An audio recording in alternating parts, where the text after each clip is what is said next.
Episode 70, Calm. Sure, no problem. So long as Horizons doesn't fall before you can get there. Which I'm sure it won't. Astonishing how quickly I was marginalized once I stepped aside and let every pony else get busy with the actual organization of the fighting. Golden Blood sighed, levitated over a pencil, paper, and clipboard, and started making notes in tiny, neat little scratches as he listened attentively to how many numbers of fighters he'd be able to draft from the gangs, the newcomers, and the various mercenaries. I paid attention to the lowest numbers and made my own mental notes. I could make notes too, though mine tended to be in crayon. There really wasn't anything else for me to do. Smarter, better trained ponies were on the job. All that remained for me was to maximize our chances, get what I needed, and focus on finishing off Cognitum and stopping Horizons from killing us all. I found myself smiling as if a great burden had been lifted from my back. Just like that, the important ponies took it from me and I was left almost forgotten. The Reapers, the Zodiacs, and Xanth were talking shop about which bunkers each would hit, what they'd need, and who they would take. And making bets on who would blow theirs up first. Even as I watched, ripples of activity spread out from the rotunda as orders were given and dispatched. The only thing omitted was the talk of who would die in the process. It just wasn't discussed. Well, if there's nothing else for me to do here, I said as I walked towards Velvet, Calamity, Homage, Lifebloom, and Ditzy Doo. P21 trotted at my side, concern etched on his face. I could use some help, if you're free. Well, I got to admit, I was getting a little bored of the vacation, Calamity drawled casually. Velvet shot him a dirty look. Woot! Come on, Velvet. Even you got to admit it's funner getting mixed up in a good fight. No fight is good, Velvet countered crossly, but then she sighed and rolled her eyes a little. Still, if we work fast, we should be able to save as many lives as possible. I've sat back and watched long enough, Homage said with a little nod. It's time to get back in the battle saddle again. That horn for show then. Calamity teased, and Homage stuck her tongue out at him. Lifebloom shook his head, but his easy smile faded when he turned to regard me. One moment of your time, Blackjack. I blinked, then nodded. We trotted a little ways to the side, and the white unicorn stallion looked at me evenly. Blackjack, I have a message for you from the Twilight Society. I wasn't sure when was a good time to give it to you, but it seems like now is better than never. Okay. What is it? I asked with a concerned frown. They're watching events out east closely, and if they have to, they will act, he said gravely. Okay. I blinked in bafflement. Well, by all means. Let them. I'll take all the acting I can get right now. You don't understand, he shook his head. When I say act, I don't mean against your enemy. I mean against the Hoof. They'll fire up Celestia 1 and burn anything that looks hostile to Slag. The Core. The Brood. Your forces. With how complicated things are here, telling friends from enemies is too much trouble and too much of a risk compared to shooting everything that moves. We won against Red Eye and the Enclave, and now they're concerned about the events out here and losing them everything they've gained. Can Celestia 1 obliterate an enormous moonstone boulder falling from space? I asked back. When he balked, I gave a shaky smile. No, really, can it? Because if it can, then they are more than welcome to fire away, and best of luck to them. I'll take all the firepower I can get right now. He chewed on that, and I added, oh, and you might want to let them know that if they do attack the Hoof, they'll incinerate not just the city but Twilight's descendant as well. If that still matters to them, that is. It does, and I'm just passing on the message. There are a lot of eyes on the hoof right now. Just be aware of that. Life Bloom told me. Then he gave a half smile. So, what next?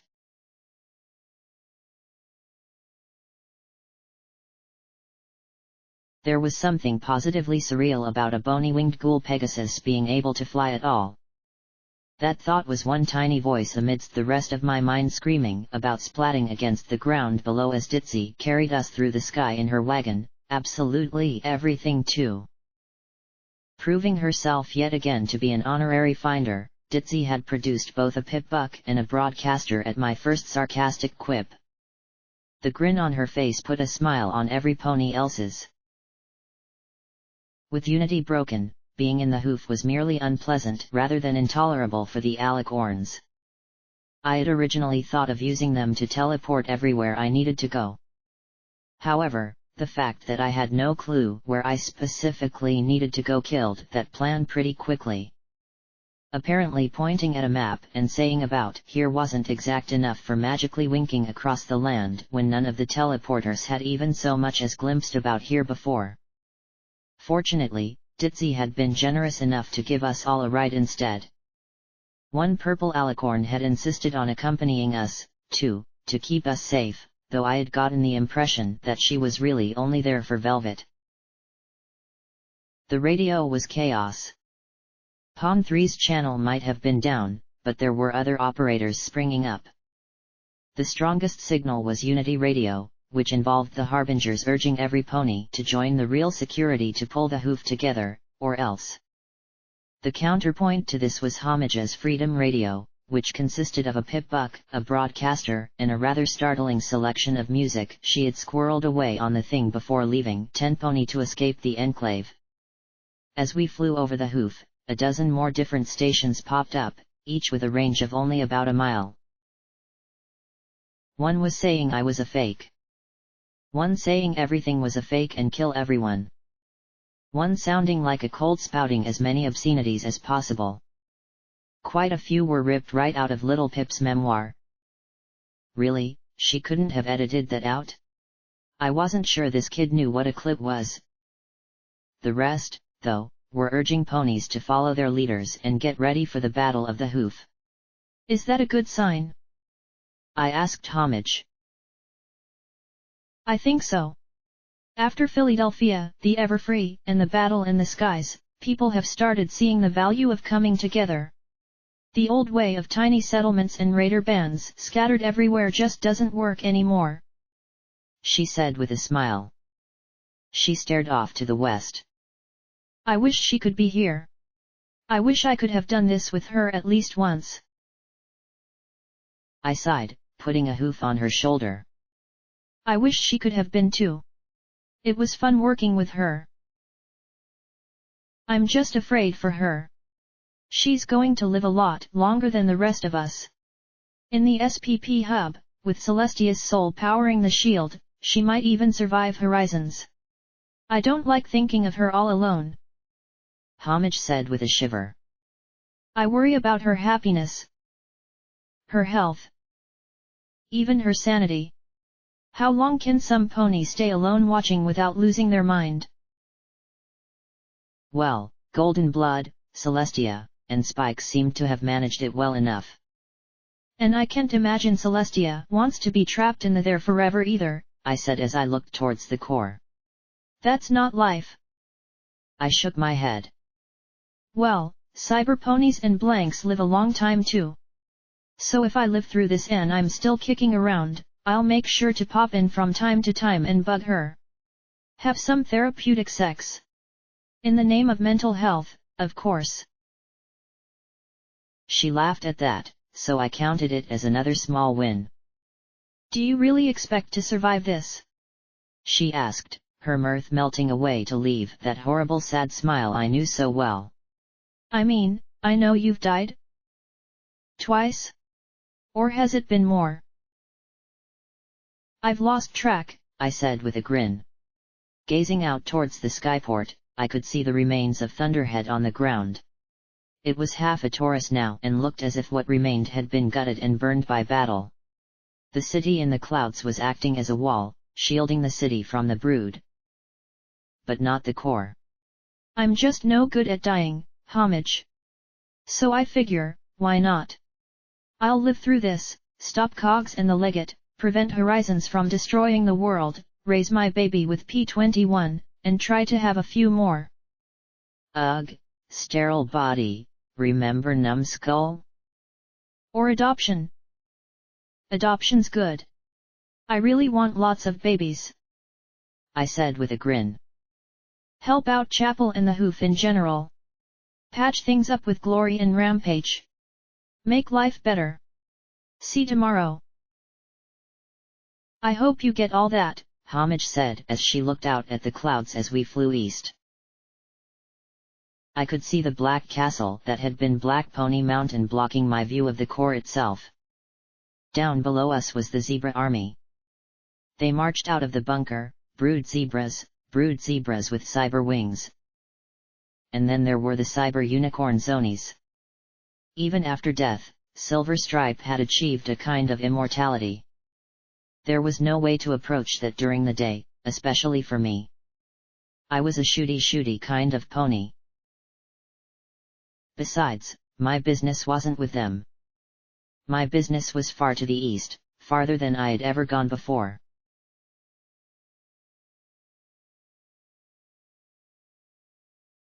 I trotted up the valley, away from the core, the others following behind me.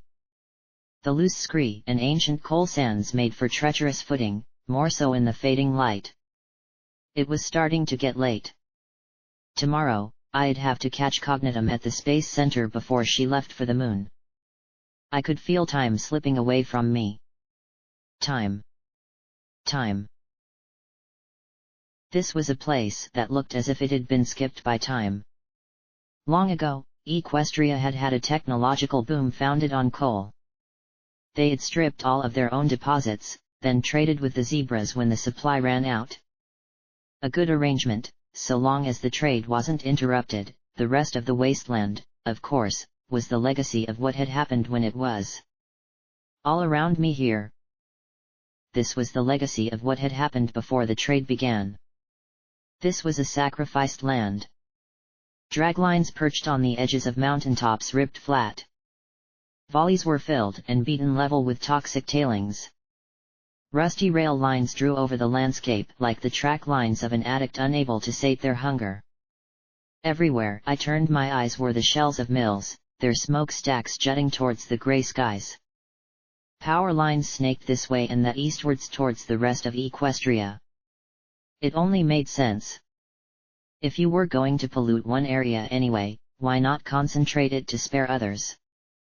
The ponies who didn't live here probably considered it a fine system.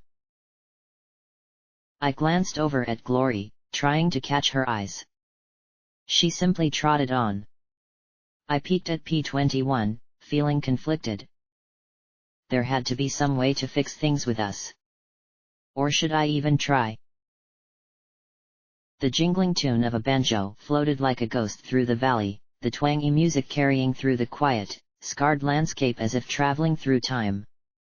From off in another direction came another banjo with an answering tune. My mane crawled at the creepy yet definitely effective form of signaling. Red bars danced everywhere in my EFS, but I could hear the skittering of scavenging rad roaches in the thorny underbrush. I just want to talk to Big Mama, I shouted out at the desolation.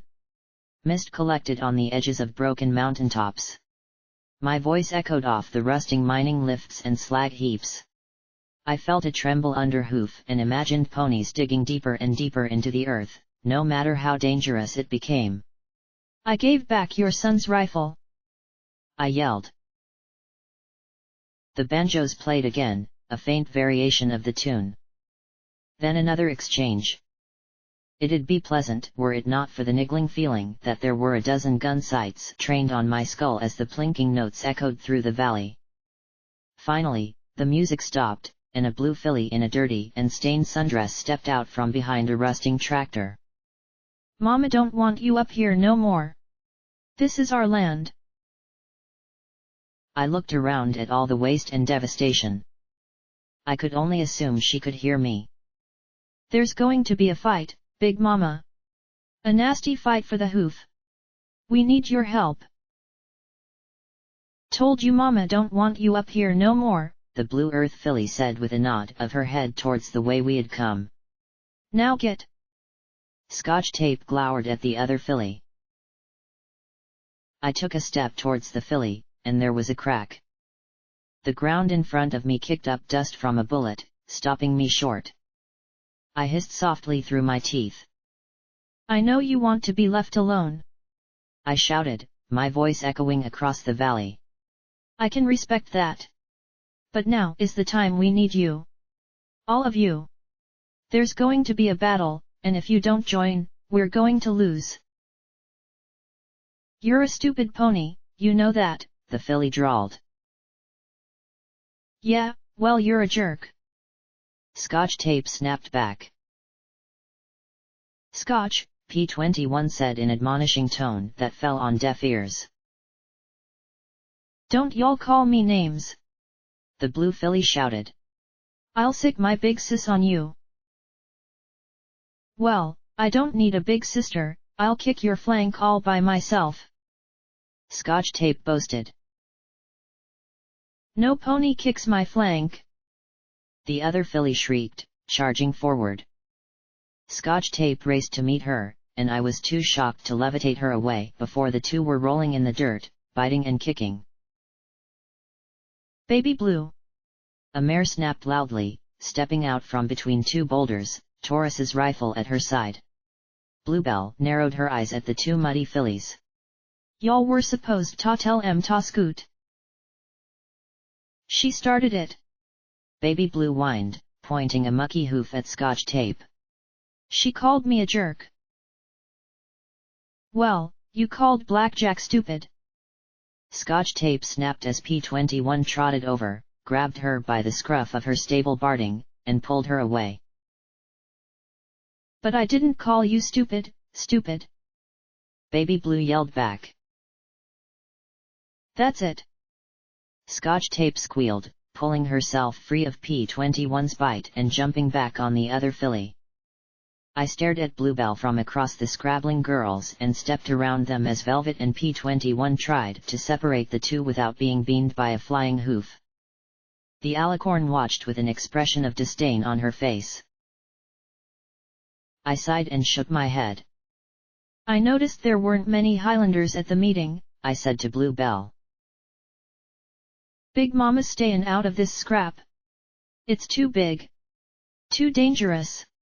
We're pulling all our people back into the mines. Bluebell informed me. You can't stay out of this, Bluebell. The hoof needs the Highlanders. Maybe, but we don't need the hoof, she replied stubbornly. The powerfully built Blue Earth pony crossed her legs. We don't need magic or Pegasi or robots or nothing. We take care of our own. Piss on the rest of you. You might not need the hoof now, but you will, I said evenly. There's a storm coming, and if we don't stand against it together, it's going to blow us away. Says you, she countered with a scowl. What has that pit done but taken our kin from us? Nothing. But if Cognitum or the Legate win the battle tomorrow, how long do you think it'll be before you're next? They won't leave you alone. They can't. I said firmly. We got hundreds o' fighters. We'll manage. She said with a worried frown. They have thousands. I left out the detail that it was an infinite thousands on top of that. You've been watching the bunker, I assume. That's one of several. And they don't have children or homes or families. They don't care about their wounded or dead. The only thing they care about is wiping their enemies out. I took a deep breath. We need your help. We don't need your war. Them brood wanna fight us? Fine. Ain't like we never been outnumbered for. We got holes inside holes we can fall back to. Supplies that'll last us a good long while too. So that's how you want to write your epitaph? We ran away and hid in a hole while others who needed us fought and died. I asked, trying to keep my temper even. 200 years ago, Equestria took this land from you and used it, and you. They did your ancestors wrong, and I'm sorry about that. But I'm not them. I'm not taking it from you. I'm not telling you that you have to come. I'm asking for help. Begging for it, in fact. I dropped to my haunches. Please. We need the Highlanders. Everyone you can spare. When the attack comes, we have to hit them from both sides to have a chance. Bluebell actually flushed and backed away a little. Look, it ain't up to me. Big Mama said she'd never help the hoof ever again. The mare then paused and blinked. But there might be one thing that could do it. One thing? What is it? Anything, I said with a smile as I rose. She might do it if Big Daddy asked her for help, she said slowly, as if the big blue mare was unsure. But he'd have to ask her real nice. He will. I'm sure of it, I said with a grin. Bluebell seemed pretty skeptical. Well, we'll see. Big Mama's always listening on the radio. If he asks, she might come. Dunno. Maybe. She turned and trotted away. Come on, baby Blue. That's enough playin'. The two fillies halted their battle to the death, and the blue one extracted herself and trotted away. She paused and whirled, narrowing her eyes. Next time I won't be so nice, fathead. You better not be, 'cause I'm gonna kick your hind end halfway to Manhattan. Scotch replied. Baby Blue stuck her tongue out at Scotch Tape, then trotted away with Bluebell. Scotch Tape glared after the filly, then realized we were all staring at her. What? What? Velvet Remedy asked in shock. What do you mean what? What was that all about? Scotch Tape picked herself out of the mud and trotted in the opposite direction. Ain't every day a filly meets her archnems whatever you call it.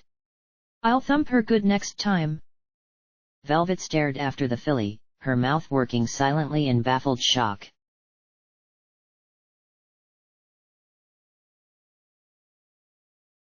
It's simple, Velvet, Scotch Tape said simply and with a prim nod.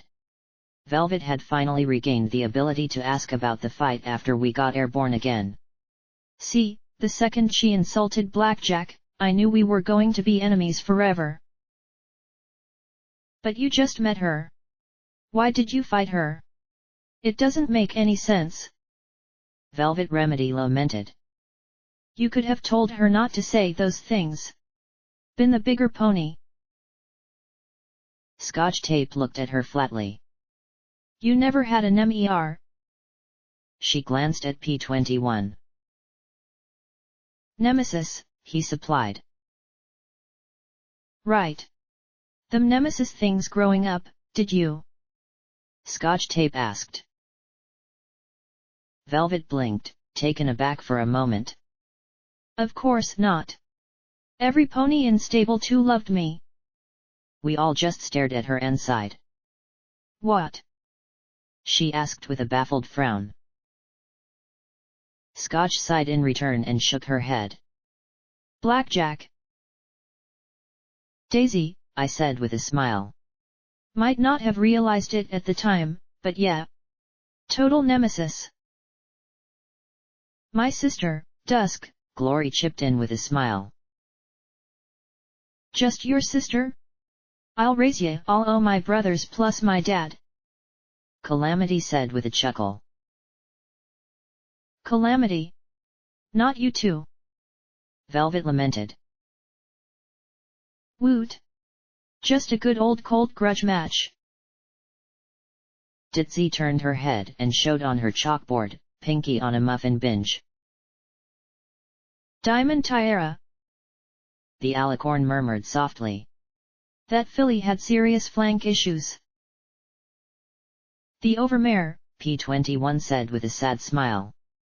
I put my hoof on his shoulder, glad he hadn't said all of stable 99. My father, Life Bloom said casually. He didn't approve of my preference for stallions.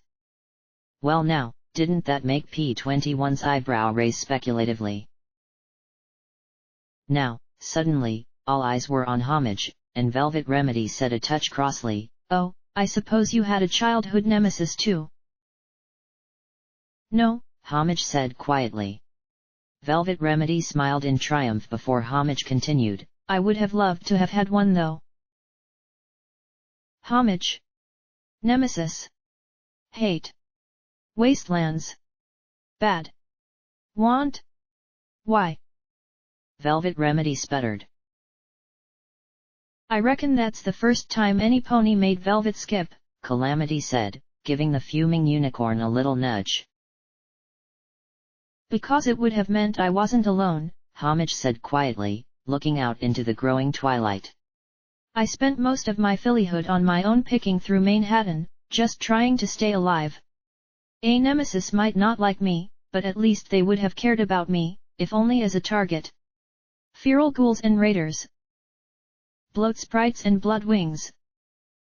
I was just another meal to them, another victim, another toy. Being the subject of some pony's disdain would have been a step up from being no pony at all. She gave a smile to Life Bloom and went on, Fortunately, I made some friends. And then met little Pip, who I think was just as familiar with loneliness as I was.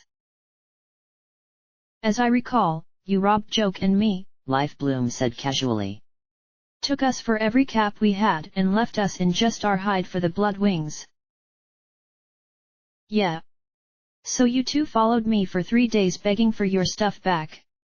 Finally, I returned it just to keep your whining from giving us away.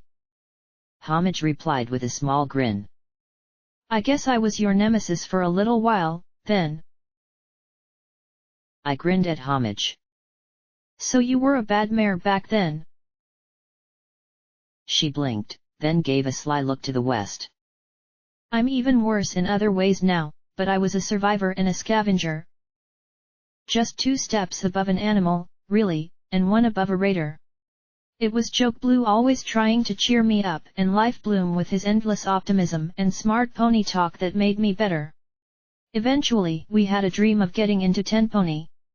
An impossible dream for 3 wastelanders, but it was a start.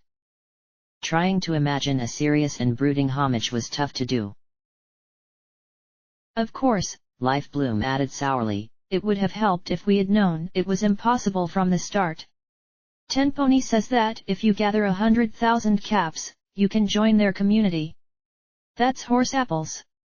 They're after civilized ponies who are interesting and valuable. Not just thrifty wastelanders. Then as soon as DJ Pong 3 took me in, and just like that I became civilized, interesting, and valuable. Imagine that. Homage shook her head. I called them on their double standard so often they finally honored it. Not that many could reach that cap amount anyway, but still. She sighed, pensively, too late for Joke Blue. What happened to her? Scotch Tape asked in a worried voice, then glanced around and lowered her eyes. Never mind. I don't wanna know.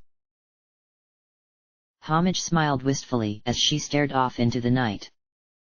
That's the reason I want the wasteland ended. So that no pony will have to go through what we did, and the biggest worry a pony would have is a grudge match with another young pony. That killed the mood for further silly arguments. We were making our way south, giving the Luna Space Center a wide berth.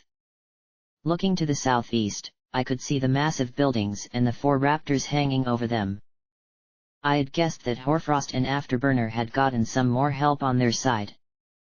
Did they know Cognitum's full plan, or were they just signing up with the stronger pony? Below us, I could see a trail of activity stretching from the mounds of refuse at Scrapyard to the long L-shaped building I guessed was Paradise Mall. Sitting directly between the Luna Space Center and the rest of the core, it looked like Big Daddy was going to be turning it into a major fortification. At least some good would come from it. I looked at all these ponies and swallowed. A battle was coming. It was inevitable. I wasn't scared for myself, I had lasted this long and hadn't died yet. Well, stayed dead. But I didn't like that so many others were in harm's way now. I was the kind of idiot who would take bullets, but I couldn't take them all. And while I was sure of myself in a fight, what about every pony else? I stared at my friends, new and old, and felt a growing anxiety inside me. Worse, I could tell every pony else was probably thinking similar thoughts. Calamity and Velvet sat a little closer together in the back of the crowded wagon. P21 put a hoof around Scotch tape. Glory sat on the opposite end of the seat from me, but I caught her glancing toward me. I opened my mouth, wanting to say, well, I didn't know. Something. Anything. But that sad smile appeared in the corner of her mouth, she turned her purple eyes to the sunset, and my words shriveled in my mouth.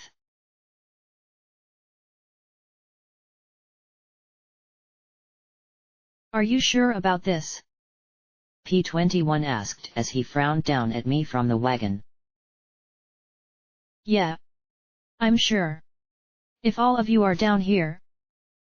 Yeah. I need them to know it's me, I said with a half smile as I looked around the blasted plains. Some of us should come with you, Blackjack, Velvet began.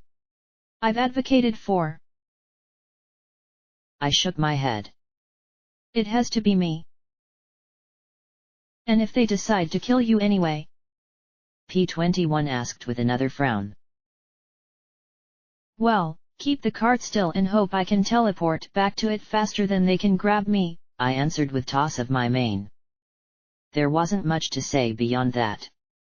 Slowly, Ditzy hefted the cart back up into the sky, and I surveyed my surroundings. The blasted landscape appeared to be nothing more than an arid desert at first glance. Then little things started to stand out, like the fact that many of these rocks resembled melted glass. That others were arranged in the shapes of charred foundations. And who could ignore the steady click-click-click of radiation? Oh! And the nearly solid band of red surrounding me in every direction. I walked slowly through the irradiated blight, knowing that they were following me. I kept my horn illuminated, ready to wink out. To the north of me, on the edge of my vision, I could barely make out the lights of Grimhoof Army Base. I should have realized that the remnant was there for more than just the missiles. The bunker housing their tree of life was practically right underneath it. It had probably been built into the superstructure of the base as another line item by Zebra sympathizers. And I had helped them to secure it. I found a hole in the irradiated landscape. All I could hope was that a combination of interest in the novelty and suspicion of a trick was keeping them from tearing my head off. But with a naked, unarmed unicorn dropped in the middle of their territory, it was only a matter of time before they acted. I crouched at the edge of the hole but didn't shine my light in. I came here to talk. No answer from the hole. None but the steady ticking of my pip-buck. A few months ago, one of your kind came to ask my kind for help with the Enclave and their control helmets. Nar, I think his name was. I said as I felt the ground vibrate a moment. Now I'm back to ask you for help. Nothing. I could imagine ears twitching in the dark. Tomorrow, the brood that drove you out of Grimhoof is going to attack Hoofington. They outnumber us several times over. They'll probably kill all of us in a few hours. A day at the most. I closed my eyes. I know your kind and mine don't have a good history of helping each other out. I know a lot of you want to kill me just for being here. But I want you to know that right now, we need you. We need your people. I know that most folks see you as monsters. I know you've suffered. I know what it means to suffer. I know you're more than they think you are. I can't offer you anything for helping us. I really can't think of anything we can give you that you don't already have. The only thing I can say is you'll have our respect. I don't know if that means anything to you, but you'll have it. I said as I rose. I had no idea if they were listening. No idea if they cared. For all I knew, they were laughing at our impending slaughter. I took one long look back at the hole and then teleported up to the wagon. Time would tell if they would come or not.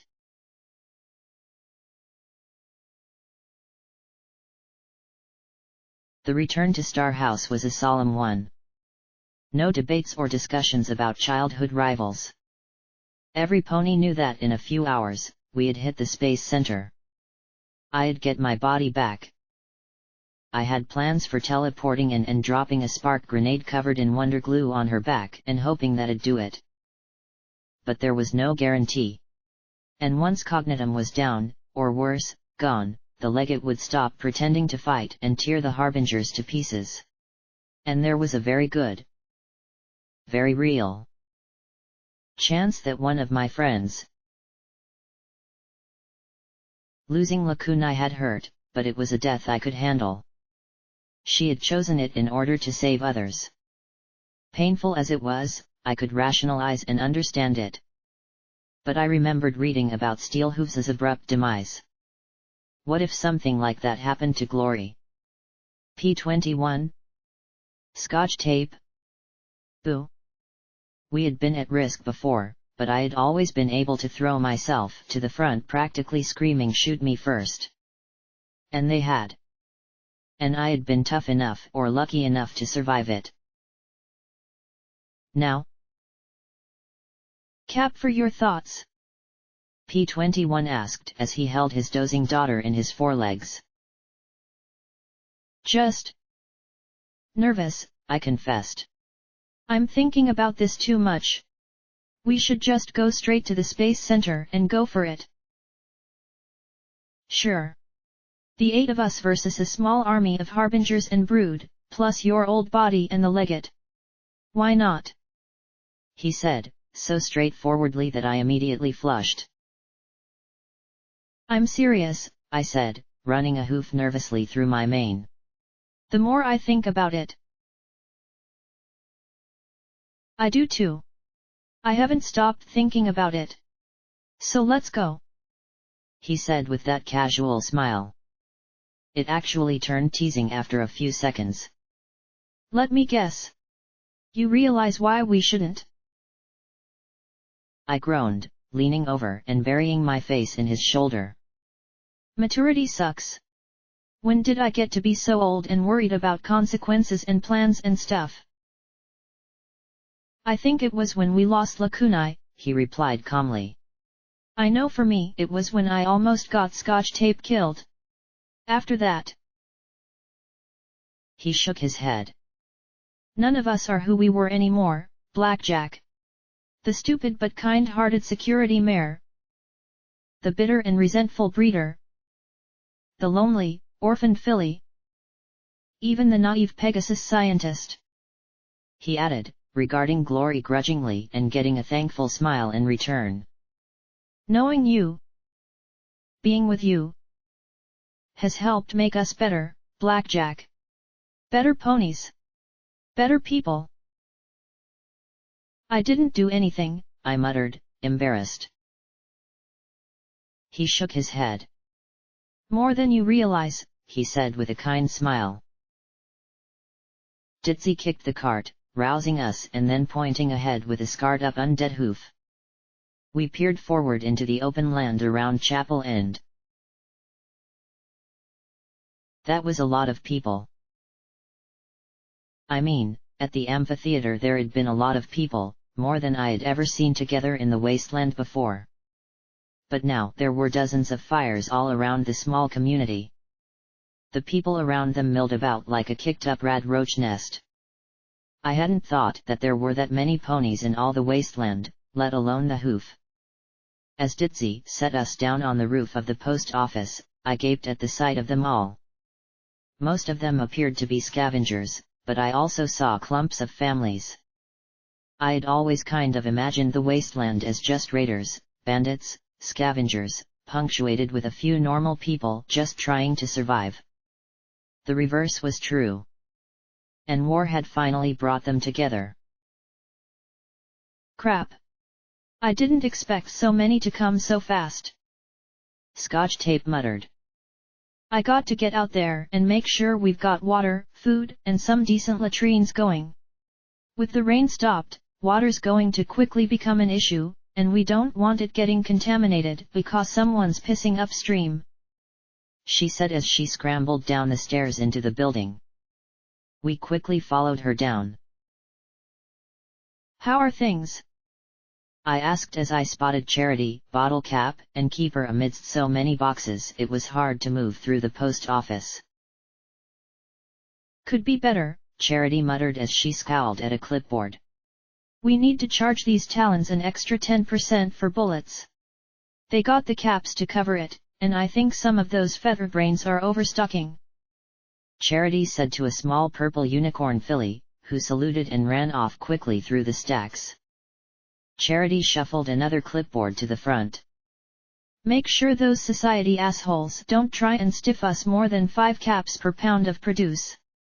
They got it in spades, and if things pan out, we're not feeding people past 2 days, she said to a red earth pony colt who followed the unicorn out. You're charging people for ammunition and food, Velvet Remedy said, aghast. At a time like this? Charity didn't look up from her boards. Yep, she said in a level tone that made me stand back and smile. So you're making a profit off this crisis? Velvet Remedy said in angry, accusatory tones. Charity didn't answer, but I spotted the vein pulsing in the filly's temple. How could you? Those ponies are scared and helpless, and you're charging them for what they need. Charity slapped the board down flat on the table. Look. There are 1,500 refugees out that way. I didn't ask them to come here, but here they are. So we're taking care of them. Do you know what happens when you say the word free to some pony scared and helpless? They get stupid. They get greedy. They load up on as much as they can carry, never mind most of it will spoil before they can eat it, and then they get killed by the equally stupid, greedy pony who figures out that there's not going to be enough for them, so better kill them and take what they can.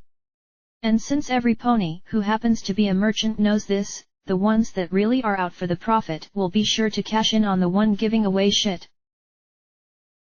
Oh, and in addition, most scavengers don't work for free, and we need every bullet, gun, suit of barding, and chem we can get, so I need to bring in some caps to buy it.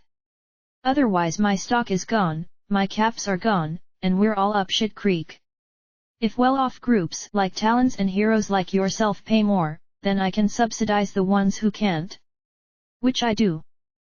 Charity snapped, pointing a hoof at Velvet. 100 caps for wasting 30 seconds of my time.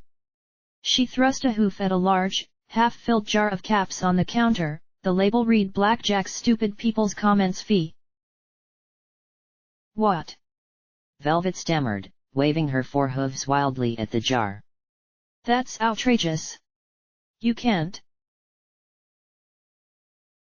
Pay the filly, Velvet, I advised. Why? She asked, glaring at the little yellow earth pony. Because if you don't, I'm pretty sure you're not buying anything in the hoof, I answered. I didn't know if Charity could actually swing that, and I really didn't want Velvet to find out the hard way. Velvet narrowed her gaze, but then opened her saddlebags after a few seconds. You are a horrible, detestable pony, she almost growled. Then you have no problem with me leveling a 10% surcharge, Charity countered. Since I'm so horrible keeping every pony fed, armored, and armed to save their lives. She pointed towards the door. Now, if you're not going to buy anything, there's the door. I got way too much going on to deal with ponies who don't have a clue about basic business. Fine. We'd never, ever shop with you in the first. Velvet began to say when Homage popped in. I really need something decent if we're going to be in a fight. How are you lined up for energy weapons? Homage asked. I'm also gonna need ammo for Spitfire, Calamity said. Ditzy held out a grimy purchase order that had every line filled in. I trotted up next to the speechless Velvet. Come on. Let the evil necessity of capitalism commence. I guided her outside. That? She? How could? I can't. Ugh. Velvet Remedy stammered, glaring at me and then back to the post office stacked high with stuff. I gave a sympathetic nod as she turned and gestured at the hundreds of ponies camped around Chapel. That filly is deplorable. I'm going to see if I can't heal some injuries and raise some spirits with a few songs. For free. She shouted back into the post office. Don't care. Charity called back, the filly sounding almost happy. Have fun. Snorting, Velvet Remedy stalked off into the crowd. I watched her go, marveling. Sometimes you met your fillyhood nemesis a little late. Left alone, I walked through the crowd. Most didn't notice me in the black operative's armor. Just another wastelander who had come to fight for my survival. A few caught on to the security written upon it. Those that did mostly stared as I passed. Some scowled. Others smiled. I guess it depended on how much pain I had caused or spared. I'd like to think that I saw more frowns than scowls, but I couldn't be sure. Nothing was certain anymore. Everything was tense and energized. Part of me wanted to hide, become anonymous behind the helmet of the operative Barding, but I knew the last thing ponies needed to see was a faceless enemy. So many eyes staring at me. So many lives depending on me. I swallowed again and again, the fear chewing up the back of my throat. Walking among the troops, at Blackjack. A familiar mare said, and I whirled around and saw the Steel Ranger Crumpets. The buttery yellow-brown mare with the freckles wore her armor casually. Very regal of you. Just need to give you a cloak for proper brooding and I think we can write a play. I don't want to be in a play. I just want everyone to live past tomorrow. I said with a sigh. I imagine so, girl. Hope I'm there too. Be a bloody nuisance to clean out stable 99 only to have the whole world go kablooey. She said with a mirthless smile. Stronghoof told me all about Horizons. And the bugger who designed the damned thing is calling the shots? Bloody brilliant. It was the only way to keep every pony together. Or do you think you would be happy taking orders from Big Daddy? I asked her. She shrugged, conceding the point. Golden blood will succeed, a familiar mare said as the throng around us gave way.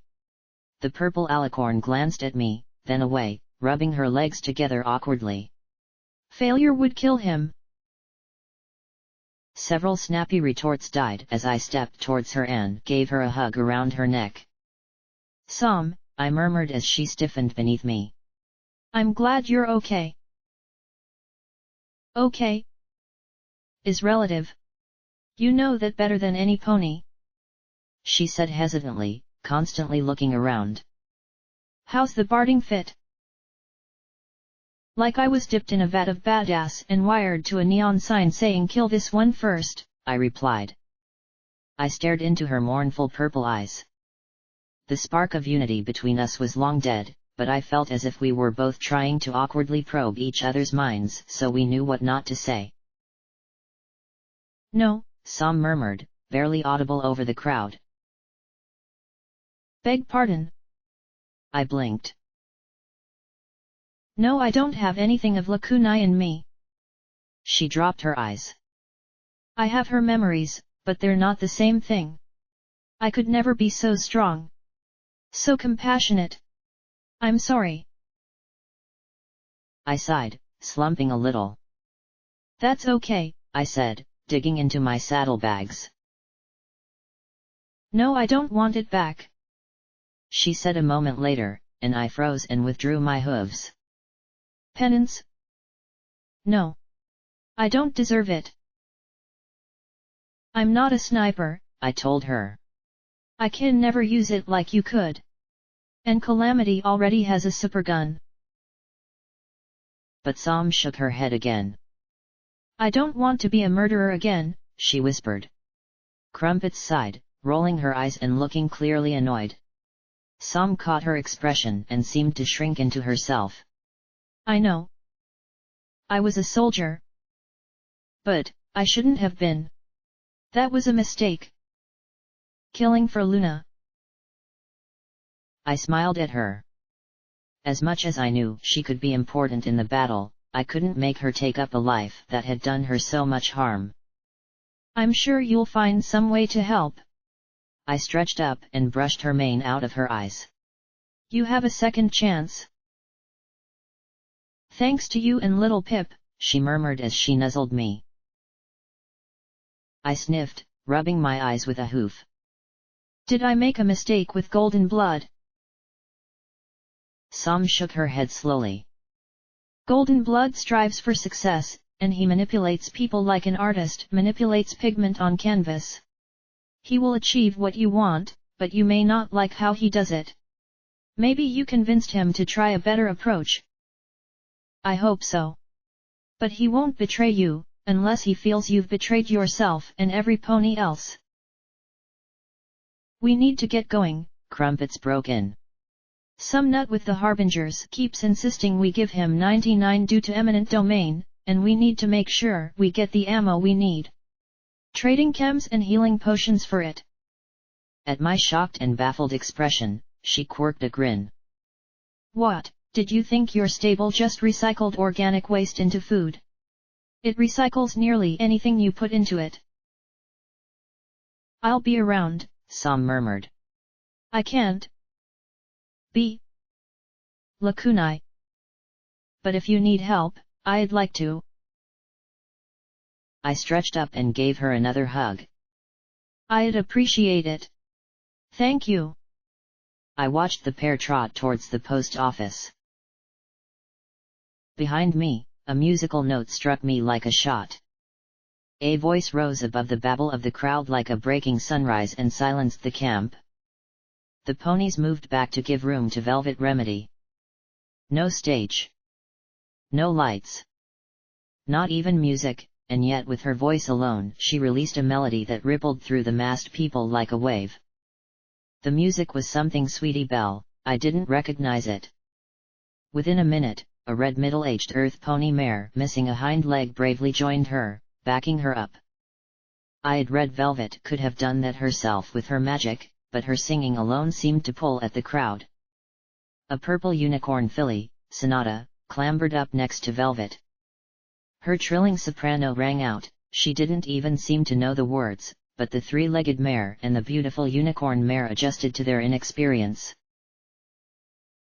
A glowing smile rested upon her lips as the audience put aside their worries for a moment and stared raptly at her.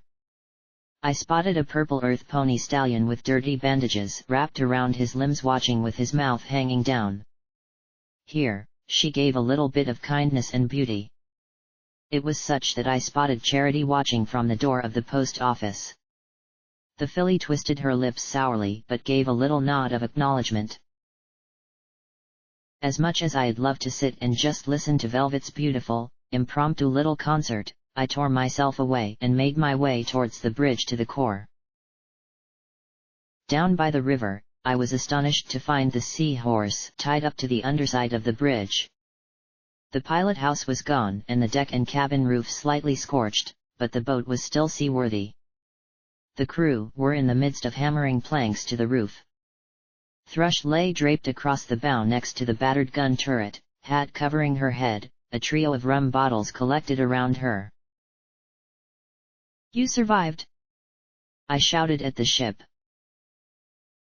She jerked upright, scattering bottles every which way as her head turned wildly with her captain's hat still covering her face as it dangled from her horn. I fully reject the false equivocation of that statement, she bawled out. That's unfair profiling of the nautically challenged, and I am offended, sir. Offended. It's me, Thrush, I said as teleported over in front of the inebriated green mare. Blackjack. Security. I pulled off the helmet and grinned at her. She pulled the hat off and arched a brow as she eyed me suspiciously. I've heard that often of late. Some say they are. Some say they aren't. How am I to know this isn't a highly elaborate scheme to confound and disabuse me of my dignity and high character? She had missed the meeting, it seemed. Then I picked up one of the empty bottles, stuck it on my horn, and grinned at her. Well, she said formally. That changes things. And she pulled the bottle off my horn, looked at the others arranged around her, and lifted up one with a few dregs, downing it. How are you still afloat? I asked. I saw the seahorse get hit. She scowled at her crew. Did not. You saw the seahorse almost get hit. She spat at the city. Captain, we nearly got blown out of the water. A teal mare objected. Not even close. It nearly burned the roof off the ship. We were almost cooked in the steam.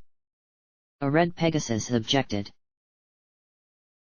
Just a graze, Thrust said, adopting a stoic pose. Didn't it vaporize those bottles of Luna's Moonrise rum, Captain? A third crew member asked. Thrush's bottom lip quivered, and then she grabbed me and sobbed into my shoulder. It was a disaster. A catastrophe.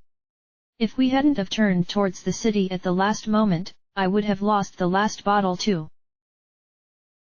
You nearly lost your boat, Captain Dodo. The teal mare yelled back. The water beside the boat splashed as a pink mare poked her head pink out. The bottom is patched. Any more leaks, Seabiscuit? The teal mare poked her head into a hatch at the front of the boat, then shook her head. Good, the swimming one said before her eyes turned to me and she broke into a wide grin, waving a fin. Hey, Blackjack. Wait, you are the real Blackjack, right? Thrush levitated a bottle over and stuck it on the end of my horn. She then gestured to me with both her hooves and an arched brow. I'm the real Blackjack, I assured her. It's good to see you, Pissies. Is Capricorn around? She shook her head. Capri's over on the northwest side. There was a barge loaded with munitions that sank there, and she's helping the finders and reapers pull out the crates. The pink mare cocked her head. Finders, reapers, and zodiacs working together. That's just weird. I know. I assured her with a smile. No. It's good. She said with a smile. Brutus is really cute. She flushed a little. He's... well. I flushed as I remembered my close brush with him. Shiny. Very shiny. Do you even have a port for his ship? Thrush taunted with a smile. Pissies went from pink to scarlet. Yes. I do. Not that it's any of your business. I shook my head to refocus off shiny, buff stallions and sea pony reproduction. What are you doing with the seahorse? I asked Thrush.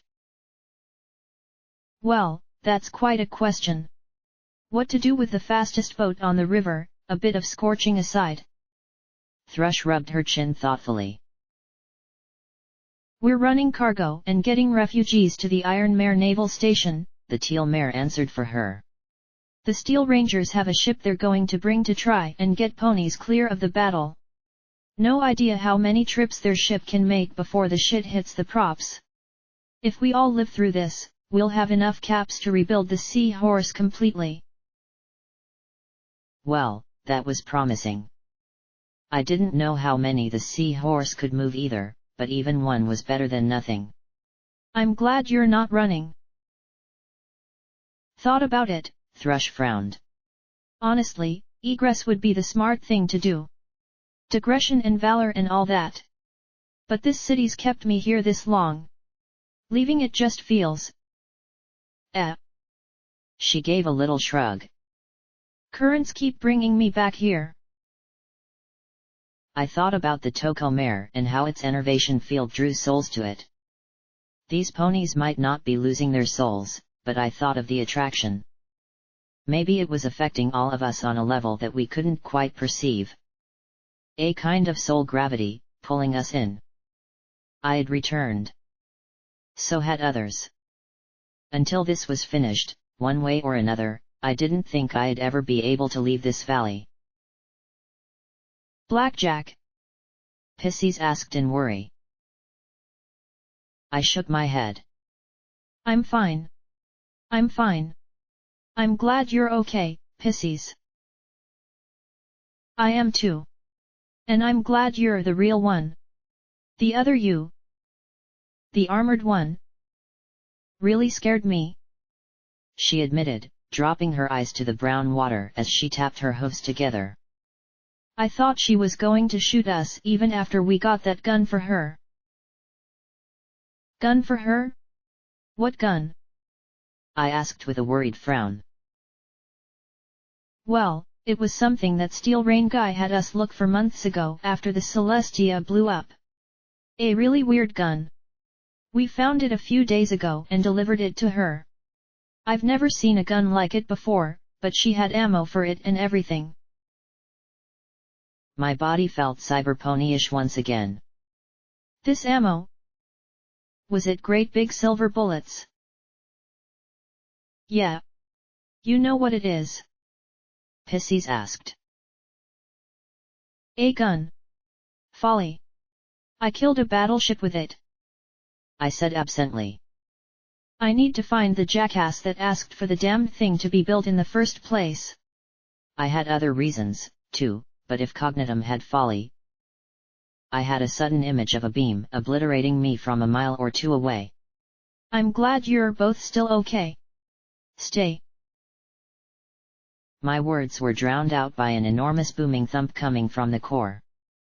The babble of thousands of ponies died down to a crackle as a great metallic groan rippled over the valley. Slowly, I climbed up the slope to the bridge above us as the thumps were replaced by more softer, quicker thuds and more moans. Deep thuds sounded somewhere far below. I saw ripples dance in puddles left on the road. More ponies were following me up and onto the bridge. I stared at the core and saw that the beam turrets atop the wall were dark. How long had they been off? Slowly, I walked along the bridge towards the open gate. I reached the word mercy painted across the bridge, balked, and then took a tentative step forward. Another. Another. No beams lanced out at me to render me to ash. Slowly, I continued forward as the groans and moans of metal continued, punctuated by thuds and shivers under my hooves. I glanced back and saw not a single other pony advancing past the mercy line. Smart. Any second I expected the beams atop the wall to light up and dust me. But why would they? Cognitum wasn't connected to the core anymore. The stallion she left behind was dead. Golden blood wasn't wired in through his pod, so... who was left to turn the guns on? I swallowed as I reached the massive gate. Ahead, the core lay still. The green glow radiating from the cracks in the streets had dimmed. Hundreds of tiny robots lay scattered about in motionless heaps like so many unwanted toys. I stepped forward, unable to hear even the faint whisper of enervation.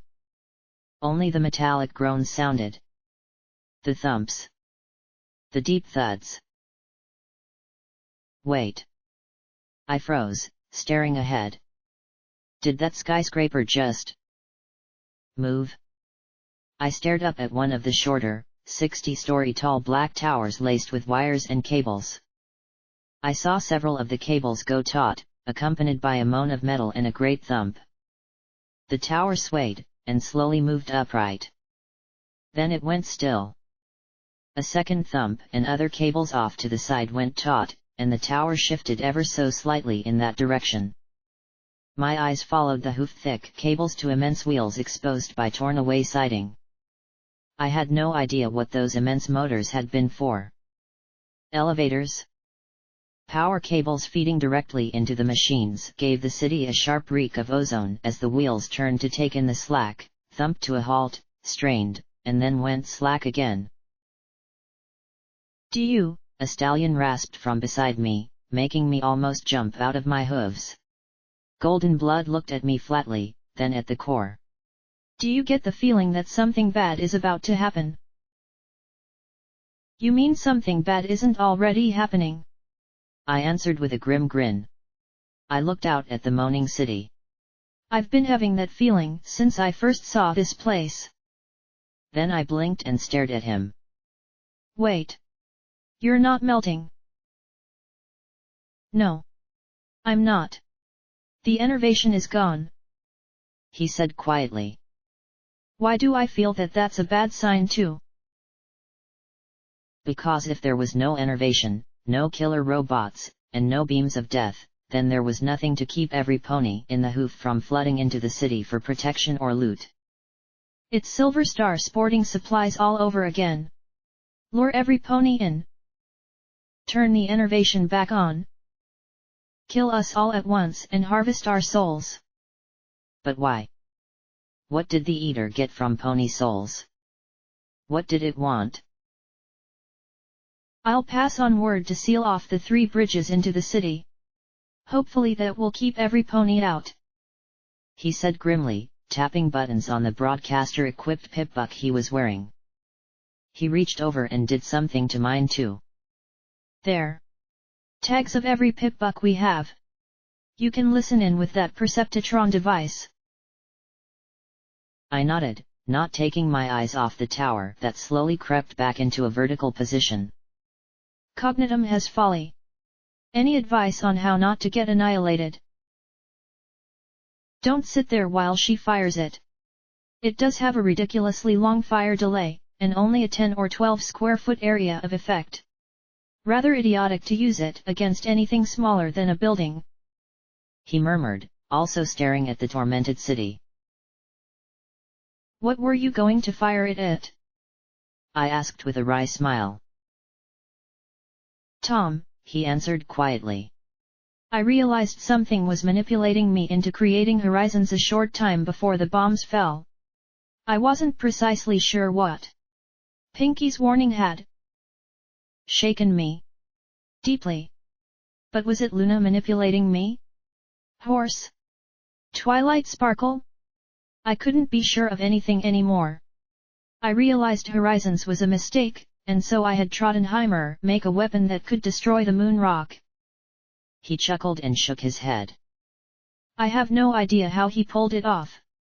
Maybe he had already been working on something similar. Wait. Barring instant vaporization. Could I use folly to stop Horizons? I don't see why not. Granted, destroying Tom as it falls would probably cost you the valley. Instead of one immense stone, you would be showered with thousands of smaller ones. But none of them would be caught by the system that would turn them into star metal or penetrate the mile of stone and interact with the Tocomare directly. Still, it's a plan B. But what about my body? If she fires it, the flux will start mutating her badly. Multiple shots will accelerate the change, of course. He closed his eyes. Folly was my other suicide. Dying destroying my greatest and most terrible creation seemed fitting. I stared at him flatly. No offense, Goldie, but I think a good therapist would have probably helped you out a whole lot more. I sighed and looked out at the city once more. If she does fire, and she's pregnant, how long could she last before the baby? I choked. If it was immediate, there wasn't much point to taking my body back alive once she shot Folly. He stared at me in shock, and then his eyes softened in understanding and he gazed out once more. I'm not a doctor. I believe the placenta would offer a tiny amount of protection, but no more than a day. Flux is fickle. Right. Right. I muttered. Just more incentive to get moving and finish this. When do we move on the spaceport? Tomorrow morning at dawn. Big Daddy and the teams are getting what they need. Mayor Duell has a squad to tap into their control network. Everything is getting staged at Paradise Mall. We'll storm in and hit Cognitum hard before they launch. He sighed. At least, that's the plan. You do have an idea how to stop her. Spark grenades and wonder glue. Glory and Homage distract her with distance fire, protected by Velvet and her alicorns. Calamity snipes her floating weapon pods. I try and teleport onto her back. She expects the move and gets really pissed and focuses on me. P-21 sticks a spark grenade on her butt with wonder glue so she can't teleport out of range or levitate it off. He gave me a funny look, and I sighed and rolled my eyes. Yeah, I've been plotting how to take myself out. Sad, huh? I sighed and went on. Zap knocks her out. Scotch tape takes off her legs and wings. Brings her back here. Triage and Smart Ponies take Cognitum out and put me back in. Take Rocket to stop Horizons and deal with Brood, or, if too late, you get to use Folly and blow it out of the sky while we run for the Highlanders' mines. You would let me do that? He said, sounding oddly touched. His broadcaster let out a squawk, some pony requesting confirmation of moving refugees through burner territory, and he said, yes. Survivors from Flotsam. Let them through and don't waste time shaking them down. They're refugees. He took a deep breath. I'm honored you would grant me such a death. You have issues, I said flatly. Anyway, once Brood are done, find surrogate for my baby, transfer back into this body for good. Stick the original in your stasis pod to keep it safe. Get snails to put my soul back together. Then spend many long years being a mommy with P-21 and either patch things up with Glory or make sure she has a mare worthy of a girl like her. Spend the rest of my existence making things better till a raider is luckier than me and call it a good life. I see a gap in your plan, he said softly. I know, but unless I know for sure how Boo thinks of me, I can't really work her into the equation, now can I? I asked with a feeble stab at humor. Not that, he countered, the voice of reasonable concern. I shook my head. Yeah. Getting to Cognitum through the Harbingers, Brood, and Legate. Amadi isn't going to make this easy. He wants her to go. I sighed and rubbed my face. Maybe Charity has a crate of stealth bucks lying around and we can all just cheat our way through. The ones she has are going to the infiltration teams, Golden Blood said with a half smile. Figures. What I need is firepower. Vigilance is great for close-in work, but I need something more on the kinetic killing machine scale. I rolled my eyes with a sheepish smile. What I really need is a... forget it. What? He asked in bafflement. It's stupid. What is? I rolled my eyes again and said with a touch of sarcasm, You wouldn't happen to know where I can get my hooves on an F-88 iron pony, would you? He smiled. Of course he smiled.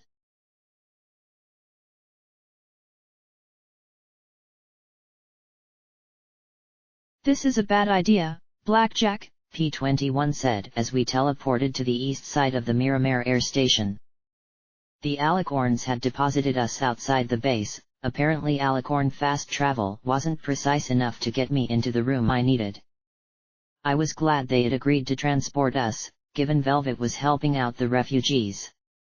Homage and Scotch Tape had stayed behind as well, the former to work with Mayor Duwell on how to return control of the mass EBs and the latter to prevent the refugees from spreading disease. What's new about that? Glory asked with a smile. Nothing. Just like to be on the record, that's all. He admitted. In every direction were countless red bars. The base was awash in crackling gunfire as dozens of Harbinger defenders attacked the swarm of brood to the west of the base. I lifted pennants and sighted through the scope, assessing things. Calamity did the same through Spitfire's thunder. I lingered the crosshairs on the back of a stallion's head and shivered. No matter what, I'd never be a sniper. Even if these were technically the enemy. I sighted on several of the combat armor-clad Harbingers blasting away with Mark's pony rifles, assault carbines, and anti-machine rifles.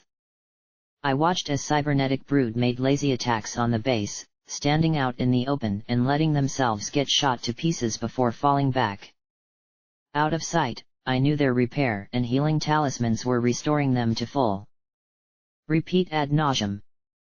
That is one hell of a turkey shoot, Calamity said flatly. Barely any fire control at all. Did these idiots just raid an arms storeroom, put on the same outfit, and call themselves an army? Some of them have training, but for the most part, yeah. That's the Harbingers. I replied. That's a joke. Sick, sad, deadly joke. Calamity replied. Is there a plan? P-21 asked me with a smile. I thought about teleporting in, getting the stuff, and getting out again. What if there were guards? They'd probably blast any pony who just teleported in next to them. Get into the crater, up the pipes, in through the command center, and up into the building. Extraction the same way. Calamity and the Alicorns will stay here and provide cover fire if we need to bolt. I said, getting a surprised smile from P-21. What? Nothing. That's just much more of an actual plan than you normally have. He replied. I remember when the plan was run for our lives. The good old days. I chuckled and then looked at Glory with her wistful smile. Just the three of us again. Been a while, huh? Yes, she said with a happy sigh. Together, the three of us waited for a rise in firing, then rushed to the tank laying near the crater.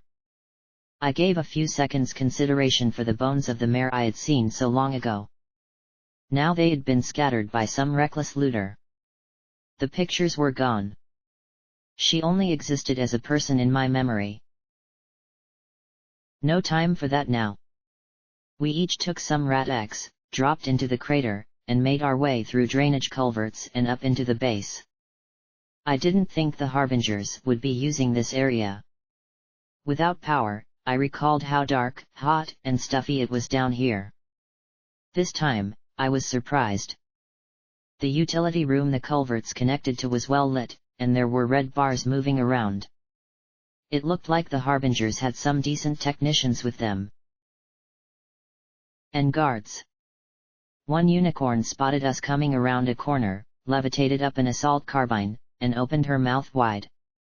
Glory's beam pistol sent a line of oscillating rainbow light into her head. The light spread along her body, turning her into a glowing mass that disappeared in a flash when it reached her hooves. The armor and gun clanged to the floor of the hall.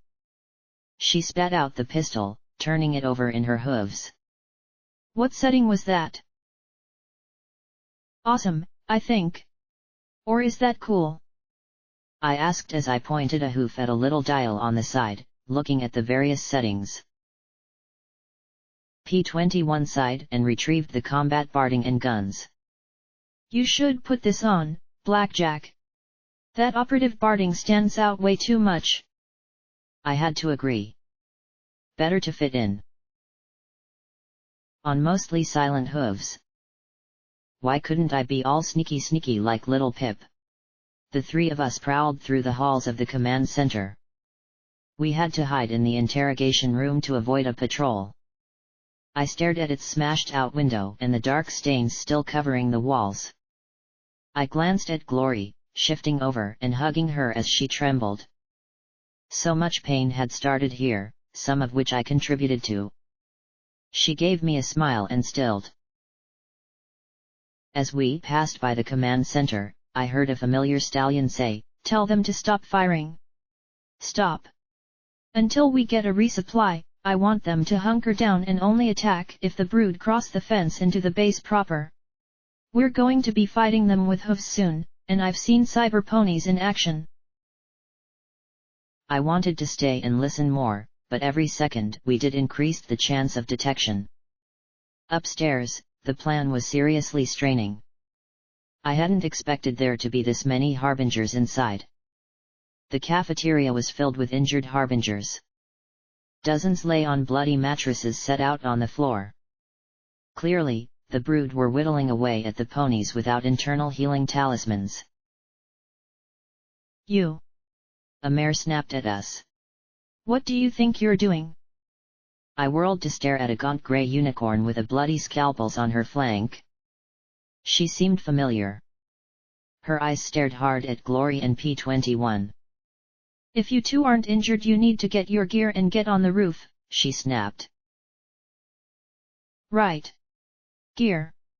They just got here," I murmured. "Hurry up," she snapped, pointing towards the back towards our destination. "Get some barding that's not too bloody and get shooting." And then she returned to casting healing spells. Either she hadn't recognized us, or she had and assumed I was just another imposter.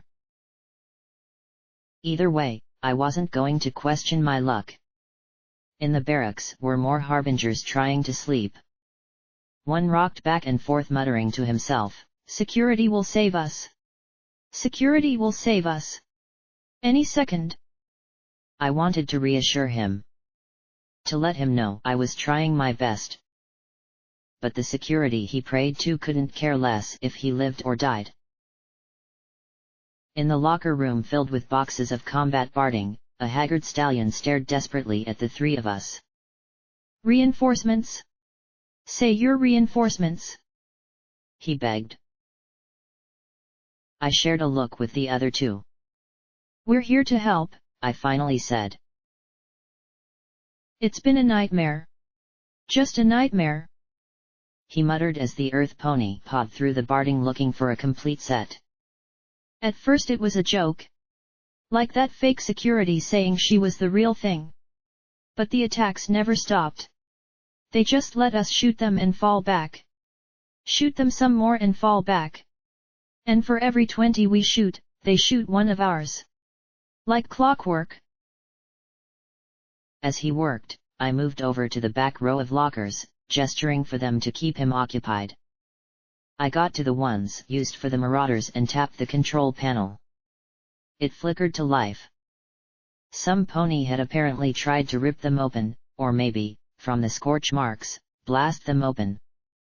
I brought up the locker of Big Macintosh. Password clue, where the heart is. Carefully I entered in the obvious ones while the old stallion with the armor blathered on about the constant casualties, the gangers refusing to help like they should, and low ammunition. Family. Home. Sweet Apple Acres. Applejack. Apple Bloom. All failed. Twilight Sparkle. I sighed. If this didn't work. I tried my last one. Merry Pony. The locker clicked open. Inside was a large black case with a note on the top. I leaned over and read it. Thought you should have the prototype, Cupcake, since it was made for him. Sadly, Anti-machine rifles are more effective against zebra robots and infantry. Might roll out a model for power armor. Hope you can use it to inspire others to follow in his hoof steps. Brayburn. I cracked open the case and was immediately struck by the smell of gun oil. The 12-gauge barrel was thicker than a riot gun, and about 4 inches shorter than usual.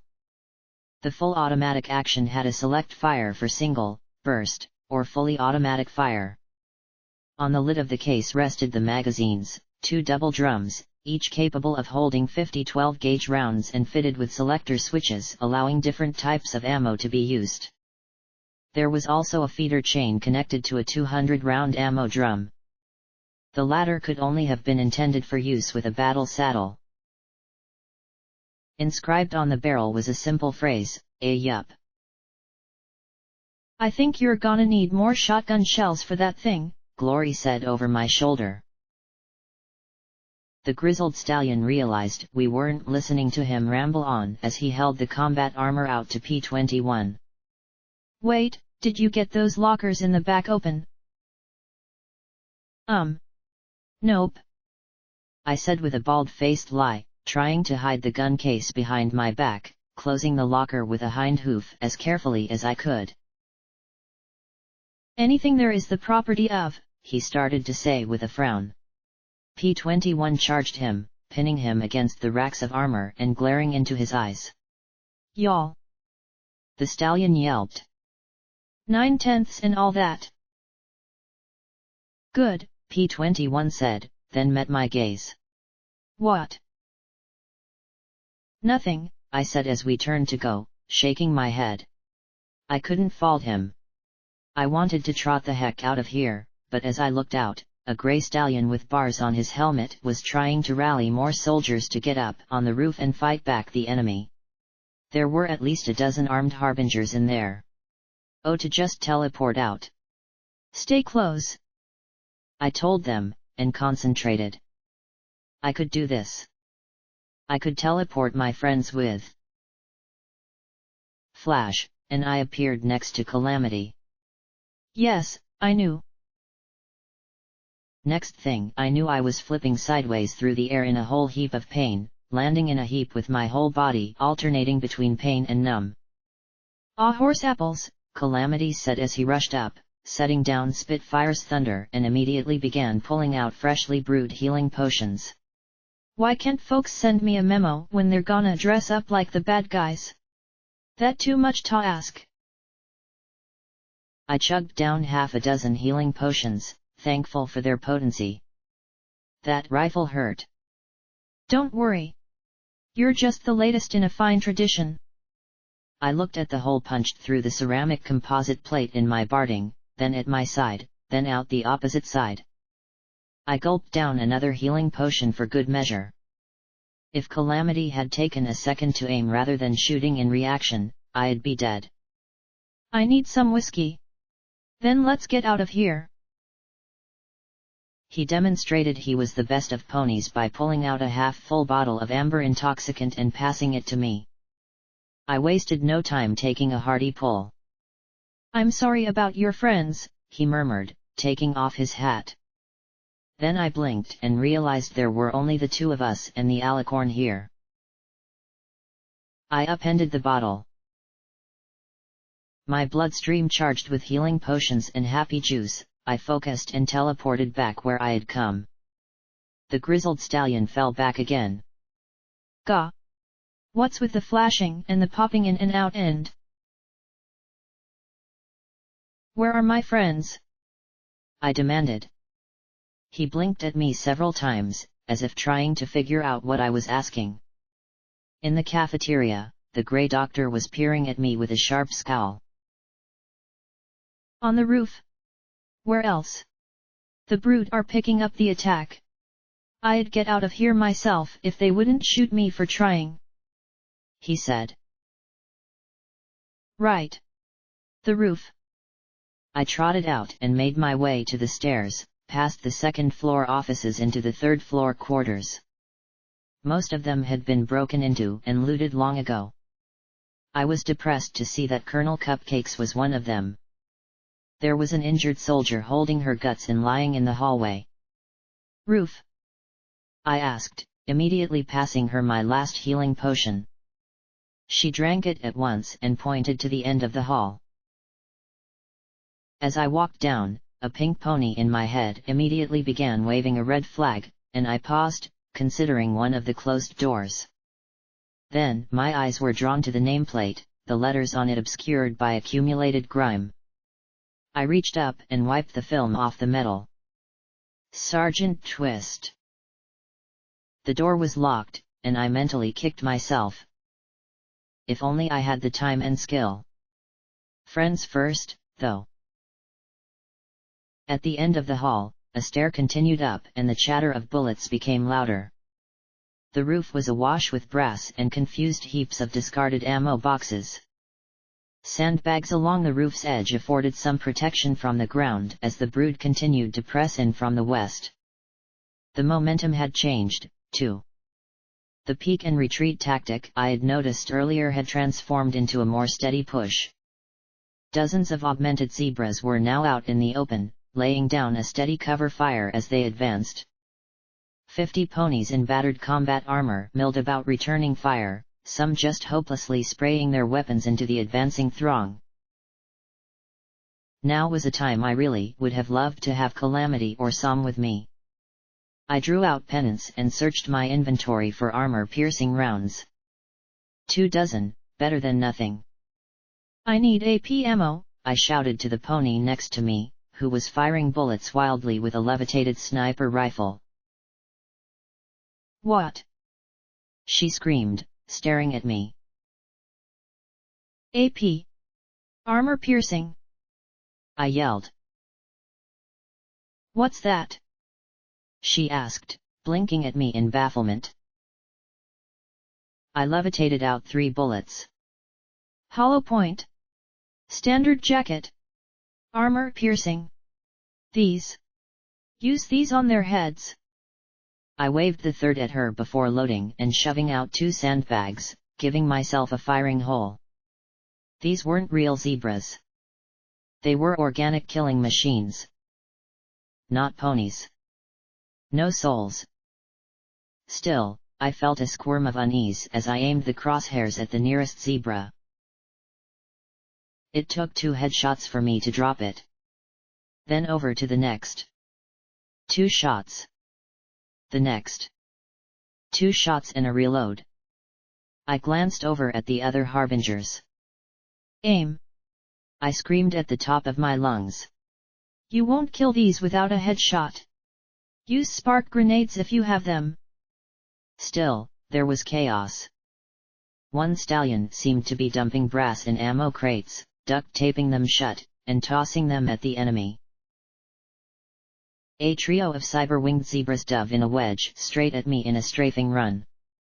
I levitated as much brass as I could and flung it up at them, ruining their shots and breaking their dive in a moment of confusion.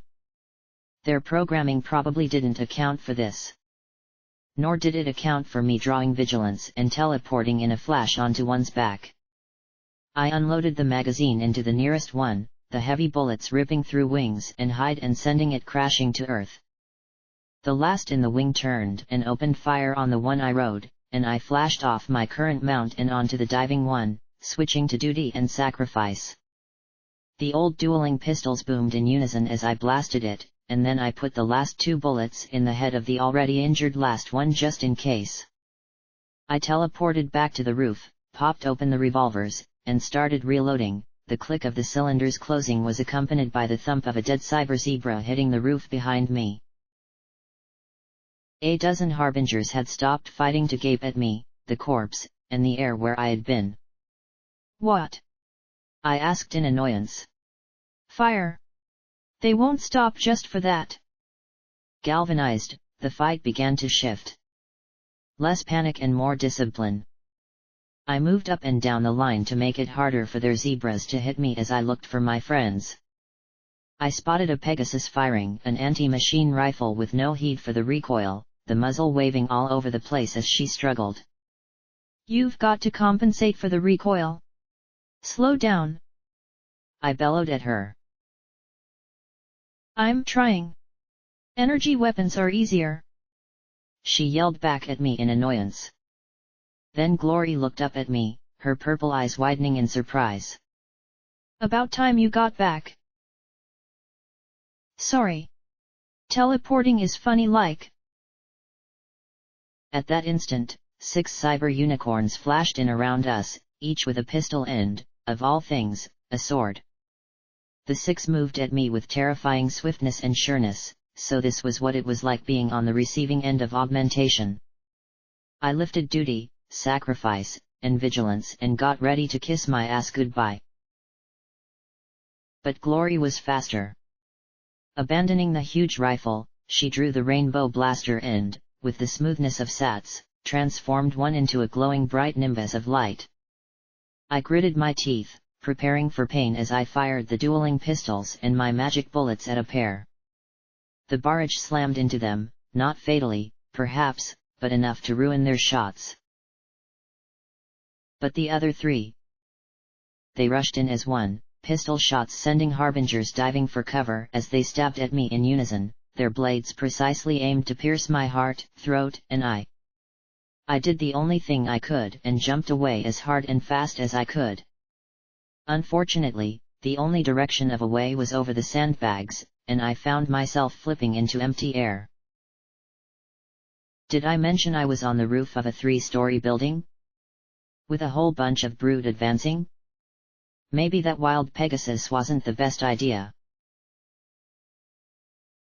I tumbled through the air for a few seconds, then teleported back to the roof.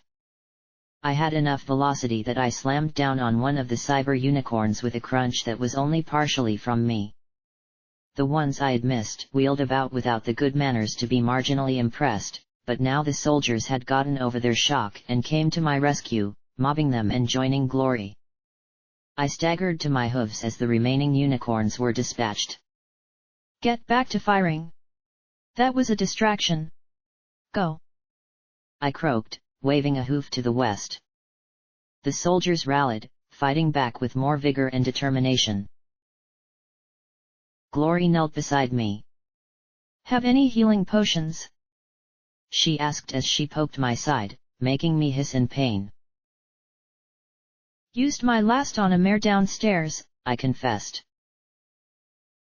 Me too, she answered. Just take it easy. I scanned the battlefield and then gave her a sardonic grin. Sure. I was thinking of taking a little nap. Sounds good. Wake me when it's over. She sighed and shook her head. Thanks. I appreciate it. Then I looked over at that crazy pony throwing ammo crates over the edge and shouted at him. What are you doing? My side gave a twinge of pain. Okay, shouting bad. Then P-21 regarded me flatly, a detonator in his mouth. He bit down hard and from the west came multiple sharp explosions as the ammo crates exploded, peppering the enemy with countless spent shell casings. Even cyber ponies were staggered by that. The stunned harbingers recovered and finished picking them off before they could retreat and regenerate.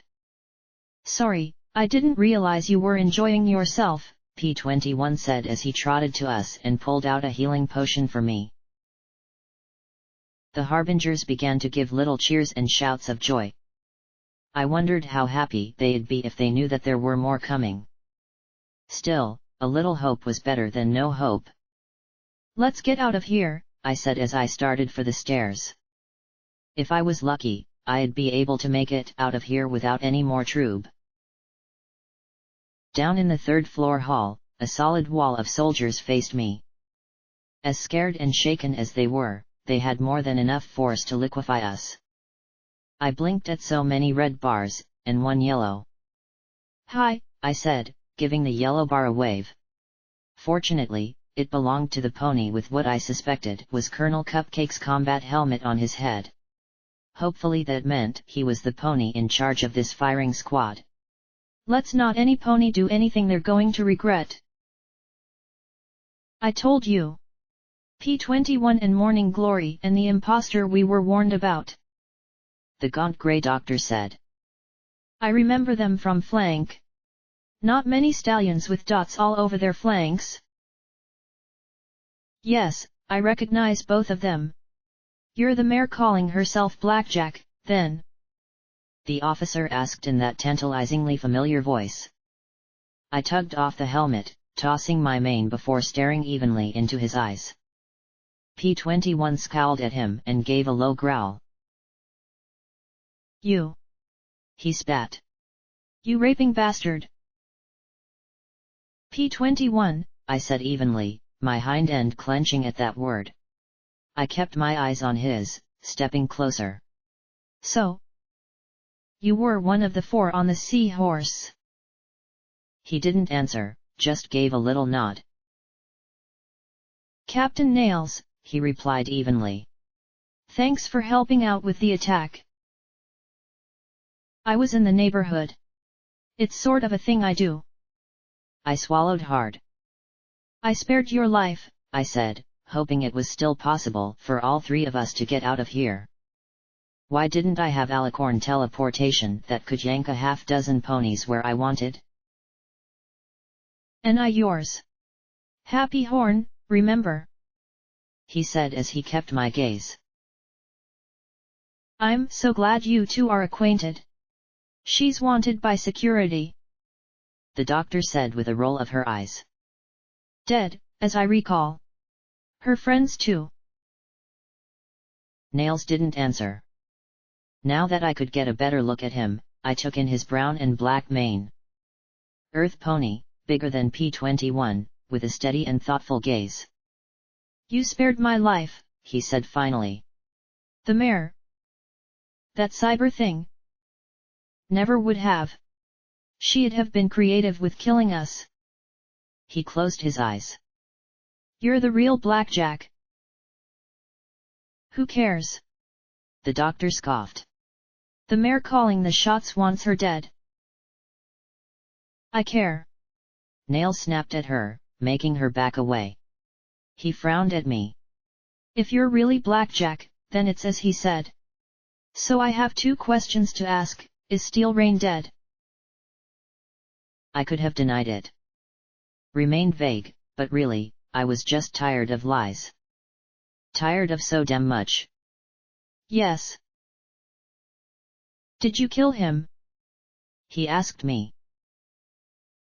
Actually, it was his own damn treacherousness that killed him, but yeah. I guess you could say I did. I replied. I glanced back at P-21 and he gave the tiniest of nods. I glanced out the corner of my other eye and Glory gave a sad, resigned smile.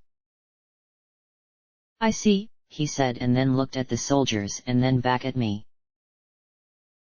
What are you waiting for? The grey nag demanded.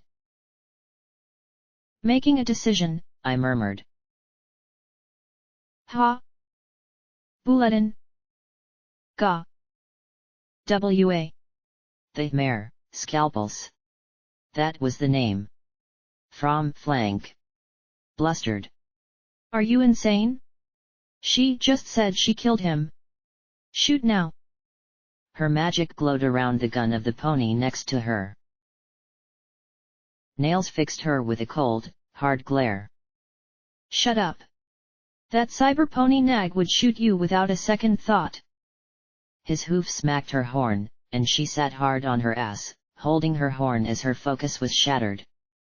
More and more guns lowered, red bars changing to yellow as he advanced on me. Steel Rain gave us a recording for if he died and you killed him. We haven't heard from him in over 24 hours. That's unheard of for him. He lifted his leg and accessed a scratched-up Pip-Buck. I guessed that after Little Pip and me, they were all the rage.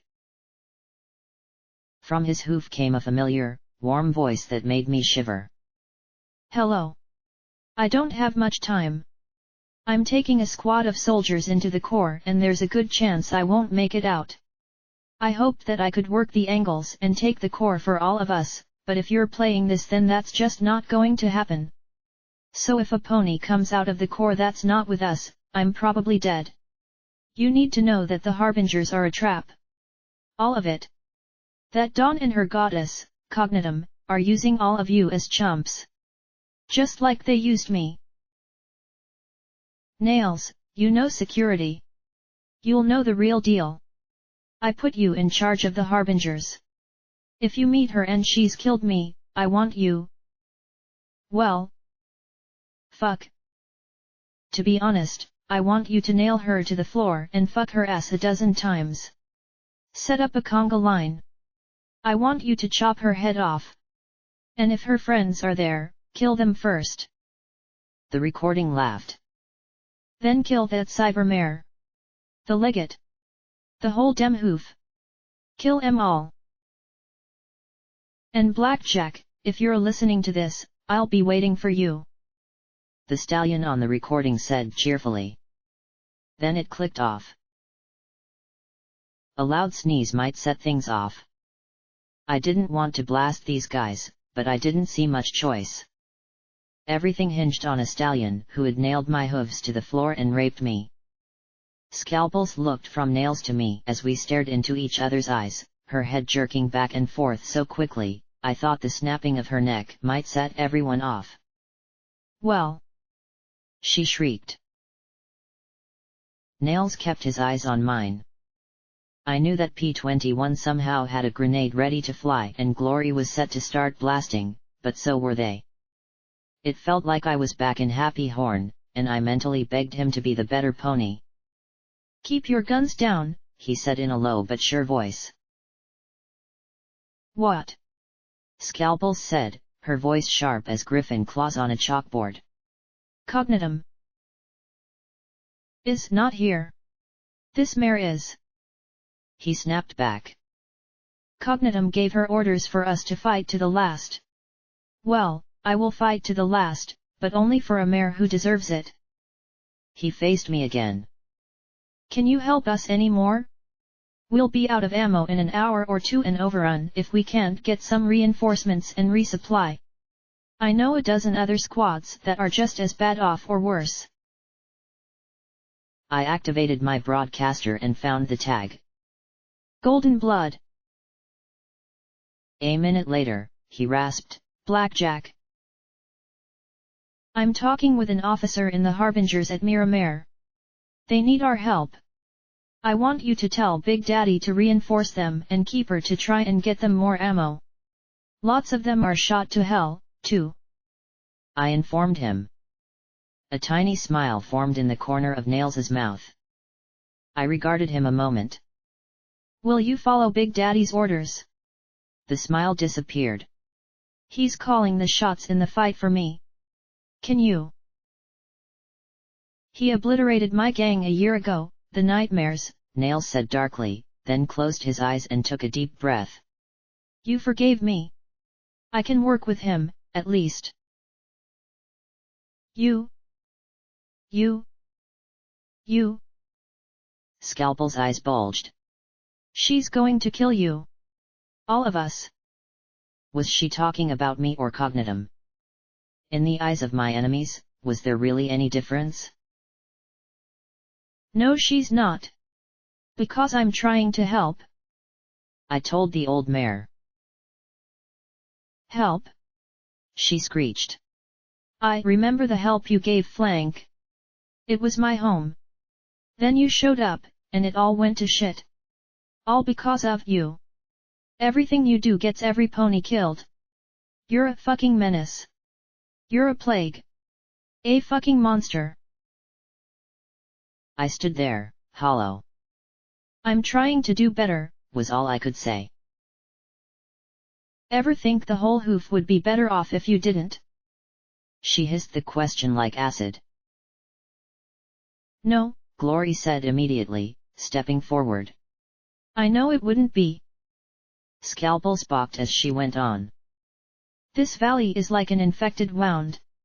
It's full of poison and disease, so twisted up that you can get killed just by stepping hoof in it. But Blackjack didn't cause that. She's lancing the spoil, draining the pus, debriding the wound, and giving us all a chance at survival. It's not easy, and even she can't force the healing that it's going to take. But it's better than slowly dying.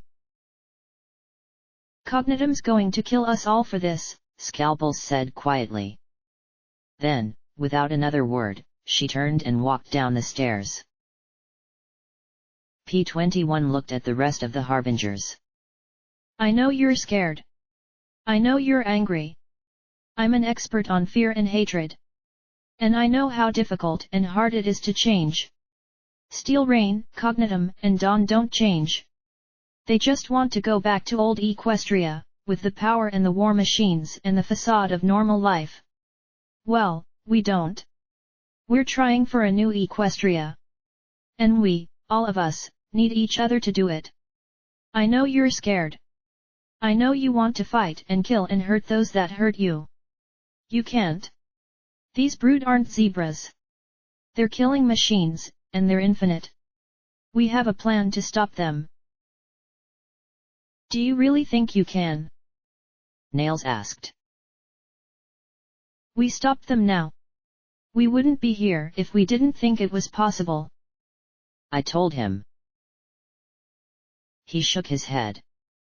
After what we did, I just wanted to die. Plan to. Then I heard that Dawn Pony talking about becoming a part of something bigger. But we weren't. We were just a collection of smaller pieces. Steel Rain talked about being a part of something stronger. But we weren't. He just worked for a pony that knew where the arms caches were. You're the first pony I've ever met who wants to make things better and get nothing for it. 'Cause I'm stupid, I laughed, a little forced, as I blushed in embarrassment. No, Nails said with a shake of his head. Here, P21 said as he pulled the broadcaster off his pipbuck and gave it to Nails. If she's set on giving you another chance, I will too. He paused as Nails took the broadcaster, then fixed him with a look that portended a certain, cruel death. 1 chance. Don't waste it. There wasn't much to say after that. We stepped past. I hoped Big Daddy and the other harbingers listened. I also realized something else: if Nails was no longer following the script, it wouldn't be long before Cognitum knew I was undermining her control. Would she tell Amadi? Maybe. The legate wouldn't want to act till she was off the ground. He needed her to change Tom's entry angle if the eater was going to get its feast. He'd probably tell her about using the core to squash me like a bug when she returned. Would she move up the timetable? Maybe. Apparently, it took a lot of time to safely fill up a rocket full of highly explosive chemical and magical propellant. Rushing it tended to result in explosions, as I had heard from Strong Hoof in the meeting. As we started for the exit, I paused. Wait, I said to P21 as I looked at Twist's door. Can you open this? I got it. He got out his tools and started to work on the lock. Glory frowned at the door. What is it? I'm hoping to find something in here for Rampage, I said as he worked the lock with a bobby pin and screwdriver. A second later, it popped open. Twist's room was Spartan, as I expected. The windows were obscured by a thin veil of grime, and dust covered everything. There were 2 bunk beds in the corner, and on the top one rested a teddy bear. On the computer desk were a burned-out terminal and pictures. Twist and the Marauders. Twist celebrating atop Big Macintosh with a grin from ear to ear. Twist and Stonewing laughing at a soaking wet apple snack sitting in a doorway with a bucket atop his head. Twist cuddled up with a red-striped zebra. And Twist with her filly. I had seen her several times. It was the same filly Rampage reverted to every time she was disintegrated. In the pictures, she went from a tiny foal to a tiny filly. In another, she suddenly had red stripes too, and a little note on the picture read, "Shoe needs to hide her magic, zebra dies better." The last picture was Twist embracing her striped daughter. This was it. Proof that Rampage wasn't just some mix of souls. She had been a real filly once. The talisman might have prolonged her life, but the grin on that painted filly almost matched the one on my friend for eagerness and energy. I levitated the picture and spotted the memory orb behind it. Blackjack, you're not thinking of going into that thing, are you? Glory asked. I need to. If I can give Rampage a reason to live, she won't have a reason to help Cognitum anymore, I said. If I'm out for too long, carry me back, please.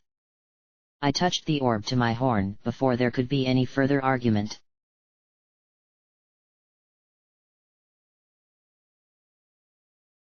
I was thrust into the body of an earth pony mare. Twist, I guessed. Her hornless body felt tough and strong. How much of that was due to her earth poniness and how much was from the talisman inside her, I couldn't say. As she raced down the hall of the base, sirens wailed outside. Muted explosions sounded in the distance. She ran into the command center, starting to speak before she was all the way through the door. Lieutenant Flash and Captain Grapevine are down. Zebra snipers. I got the snipers, but... She started to say, and then she spotted the rotund Colonel Cupcake slouched in a chair. Sir. They've gotten Canterlot, the overweight white stallion said in a hollow voice, a pained smile on his lips. Some kind of chemical weapon like the one deployed at Littlehorn. He closed his eyes and shook his head. And the bastards claimed they weren't behind it. The princesses? Twist asked. Presumed dead? It's not clear. Cloudsdale Command and Control is gone. Earth Pony Command is gone. General Steelspire gave orders for mega spells to be deployed as fast as possible, but her command went silent 10 minutes ago. The mass abs is up, but patchy, and there's no word from any of the ministries. He closed his eyes and took a deep breath. Pegasus Air Command is ordering all Pegasi to pull back to the clouds and seal the skies. They can't do that.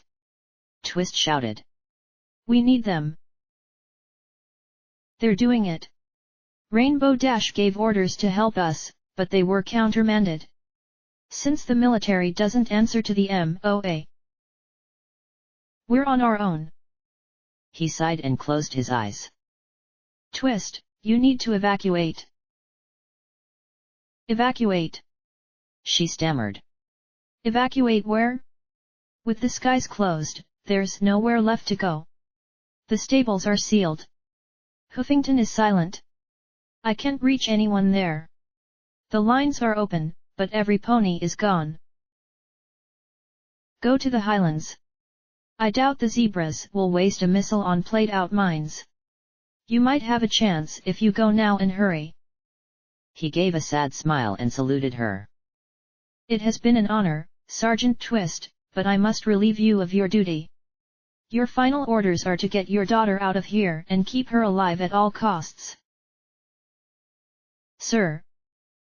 She began in a broken voice. He looked over at the consoles and terminals, the speakers crackling with static. I'll remain here. Maybe we can get some organization out of this chaos. Go. Twist stiffened and snapped a stiff salute with a tear running down her cheek. He stood and returned it with a kind smile. Permission to? He gave a little nod. She rushed forward and gave him a quick, fierce hug. It all turned out wrong, sir. It may work out in the end, he replied and released her, regarding a radar display peppered with little flashing dots. Now hurry. There's another wave of balefire missiles inbound. They might be hitting Grimhoof again, but they might be heading here. Goodbye, Colonel. I hope. But she didn't finish the statement. Instead, she turned and rushed away from him, back the way she came. In the front entrance, behind sandbag barricades, were a few soldiers making a feeble, futile defense. They had to know it was doomed, but what else did they have? Twist scampered up to the third floor. Peppermint! Peppermint! She shouted, looking around the room. Mommy! The filly shouted as she scampered out from under the bed and hugged her fiercely. I'm scared. What's going on? Twist's body shuddered as her lips curled in a smile. Her limbs tightened on the red-striped filly's form. It's okay. I'm going to take care of you. Take care of you, she murmured. Mommy! You're squishing me. Peppermint squealed. That seemed to shake Twist out of it as she released her. I'm sorry, Mint. Get your gear, baby. We need to go. We're going on a camping trip in the Highlands. It'll be safe there. Mint nodded once and ran to the closet, pulling out a filly's saddlebags and immediately wiggling into them. Twist rushed to the desk and pulled out a pack of photographs. Her eyes lingered on the larger pictures in the frames, but she just stuffed the pack into her pocket. Come on. We have to hurry, honey. It's not safe here. I thought you said you would keep the bad zebras away, Mommy, Peppermint said as Twist scooped her onto her back and started from the room. Wait. You forgot Mr. Ripper Killer Death Machine. Twist didn't stop. We'll come back for him, Minty. Hold tight, she said as she raced down the stairs. Now, what do we do if we're attacked? Get off your back and hide, she replied at once. And if I'm attacked and you see an opening? Twist asked briskly. Knees. Eyes. Private bits. Hit 'em as hard as I can. Peppermint replied fiercely. Good girl, she said, reaching into her pocket for a tin of menthols. She popped 2 into her mouth and chewed furiously. The world became sharper and clearer. She trotted down to the entrance of the command center and froze. The ponies that had been at the barricade were now dead. Trouble, sweetie, she murmured. Without a word of argument, Peppermint slipped off her back and backed up as Twist stepped forward, all her senses on high alert. Twist immediately froze, her ears twitching a moment. Then she lunged to the side, her hooves wrapping around thin air that immediately shimmered and manifested into a zebra. He shouted something at her in zebra, and her hooves twisted with incredible force, snapping his neck. Something screamed behind her, and kicks designed to shatter bones slammed into her back, driving her to the ground. Twist turned to look at a second zebra draped in a mist cloak. Then Peppermint dove at the zebra, wrapping her limbs around one hind leg and biting down hard on the ligament attached to his hock. He cried out, turning away from Twist for a critical second to deal with the nuisance. Twist turned, hooked a hoof around his neck, and pulled his head back sharply, nearly making his ears touch his rump. A vicious blow to his throat crushed his trachea and sent him down in a gagging, gurgling heap. Peppermint extracted herself from the leg, grinning up at her with bloody lips. Auntie Shoo Shoo taught me that one, she said brightly. Come on, Minty. On my back again, she said as she scooped her up and went running out into a world of chaos. Several long buildings were ablaze. Wagons lay scattered over the field, and several hangars had collapsed. Missiles streaked overhead from the east and south, trailing smoke as they slammed into more buildings beyond the tree line. Far to the south, there was an immense red glow, like a piece of the sun resting on the earth. A megaspell? We got to hurry, Minty. We're going somewhere. Somewhere safe, she said as she rushed across the field towards a smoldering tank. Ponies lay scattered about as bullets zipped back and forth, buzzing like deadly lead bees. It's okay, Mama.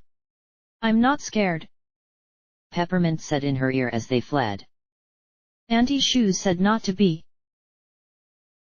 As they were passing an abandoned tank, a zebra with bat wings strafed the ground, machine guns chattering as lines of bullets tore through the field. One pierced right through Twist's leg, but as she put her weight down, I could feel the muscle and bone shifting to heal the injury. The bat zebra wheeled back around, and Twist ducked inside the tank. It's okay. Not scared. Peppermint whimpered on her back. That's right. Twist began, and then she felt a hot, wet wash on her back. Peppermint. No answer. Carefully, she slipped the filly from her back and saw the hole punched from spine to chest, right next to her heart. Peppermint! She screamed. No. No. Not you too. Peppermint! She shook as she saw the blood leaking out of Peppermint's mouth.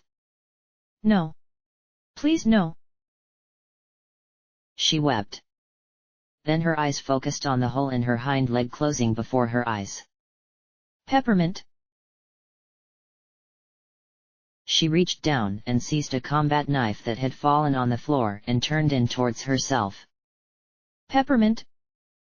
She whispered, and then she rammed the knife into her chest with a scream. As the blade passed through her flesh, it began to heal immediately. Tears running down her cheek, she cut again and again, struggling to excise the device implanted within her chest. The tip of the knife scraped against something, and she pressed deeper. Hold on, Peppermint!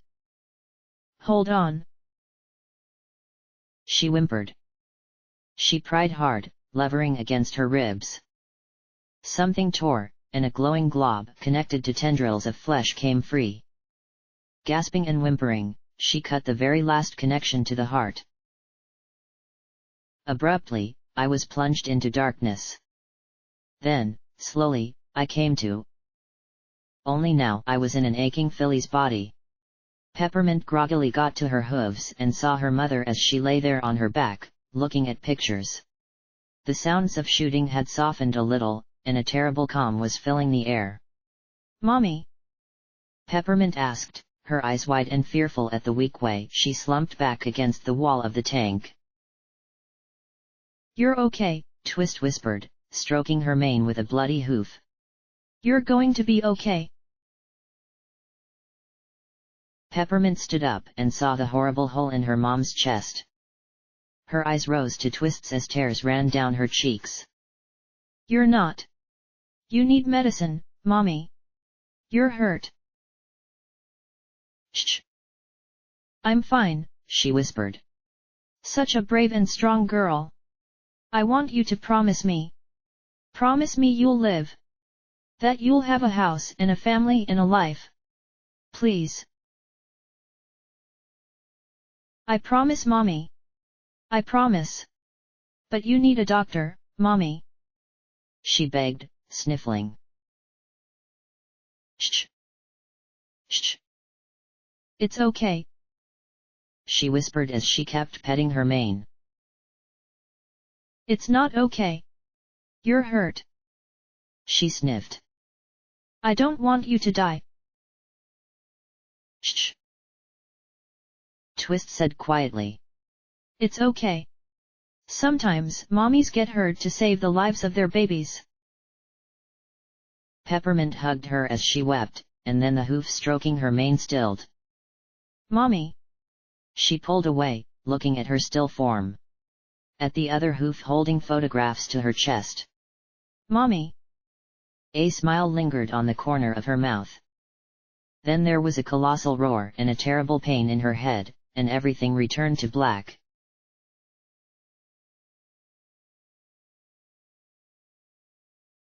I came out of the memory weeping. It hadn't been a long one, a few minutes at the most. I'm getting too old for this, I muttered, remembering the feel of that probing knife. But now it was clear why she couldn't remember who she was, that memory had been removed. I could only imagine the anguish Twist must have felt at Shujaz's death, only to carry her inside her. But what guilt had Peppermint felt, promising to live to a dying mother, and then wanting to end it after she killed her own baby? But it was as Rampage herself had said, not knowing sucks. Rampage needs our help, I muttered as I looked around the tight quarters. Of course Twist would want her daughter close at Hoof and in a safer home than that little outbuilding towards the end. And Cupcake would let her keep her here, as the last marauder. I didn't even know if it was possible to help Rampage at this point. But I had to try.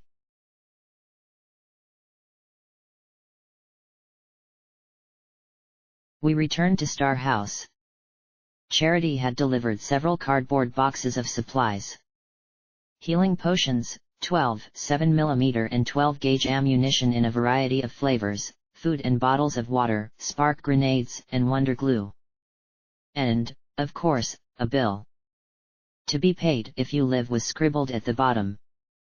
Charity might have only been a filly, but she had helped with this fight more than I suspected she could imagine. Glory, P21, and Scotch Tape all had similar packages waiting for them. Glory was using some spark batteries to optimally charge her gem cartridges. P21 was inspecting each 40mm shell for persuasion.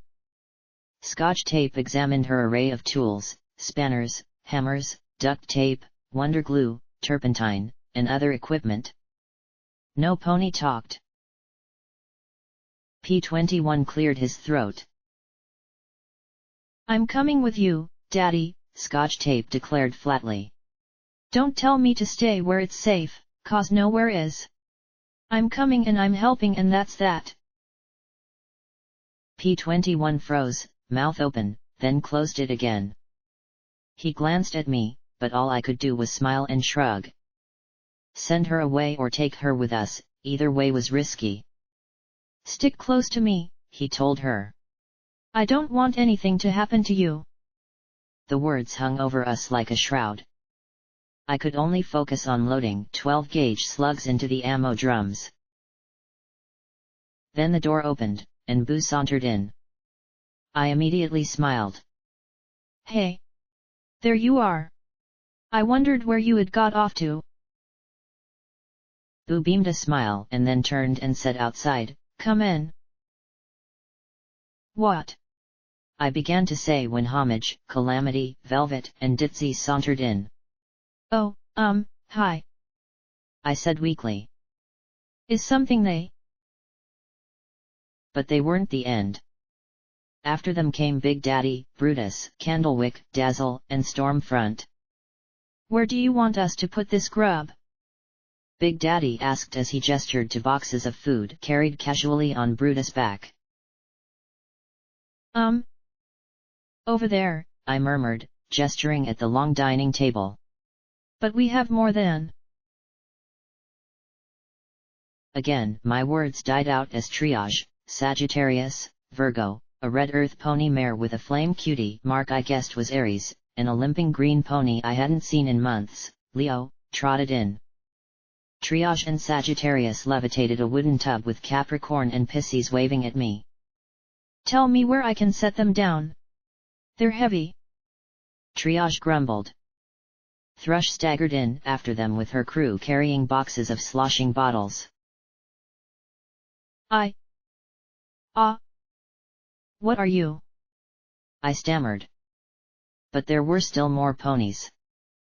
Grace and Splendid followed with a protective pain train and a worried-looking Charm, her head still bandaged. Strong Hoof, Crumpets, Psalm, Chicanery, and Farsight funneled in after them. Storm Chaser, Mare Do Well, Twister, Boomer, Dr. Morningstar, and Lightning Dancer entered along with Dusk, Moon Shadow, Lambent, and Lucent. The latter four immediately went to Morning Glory.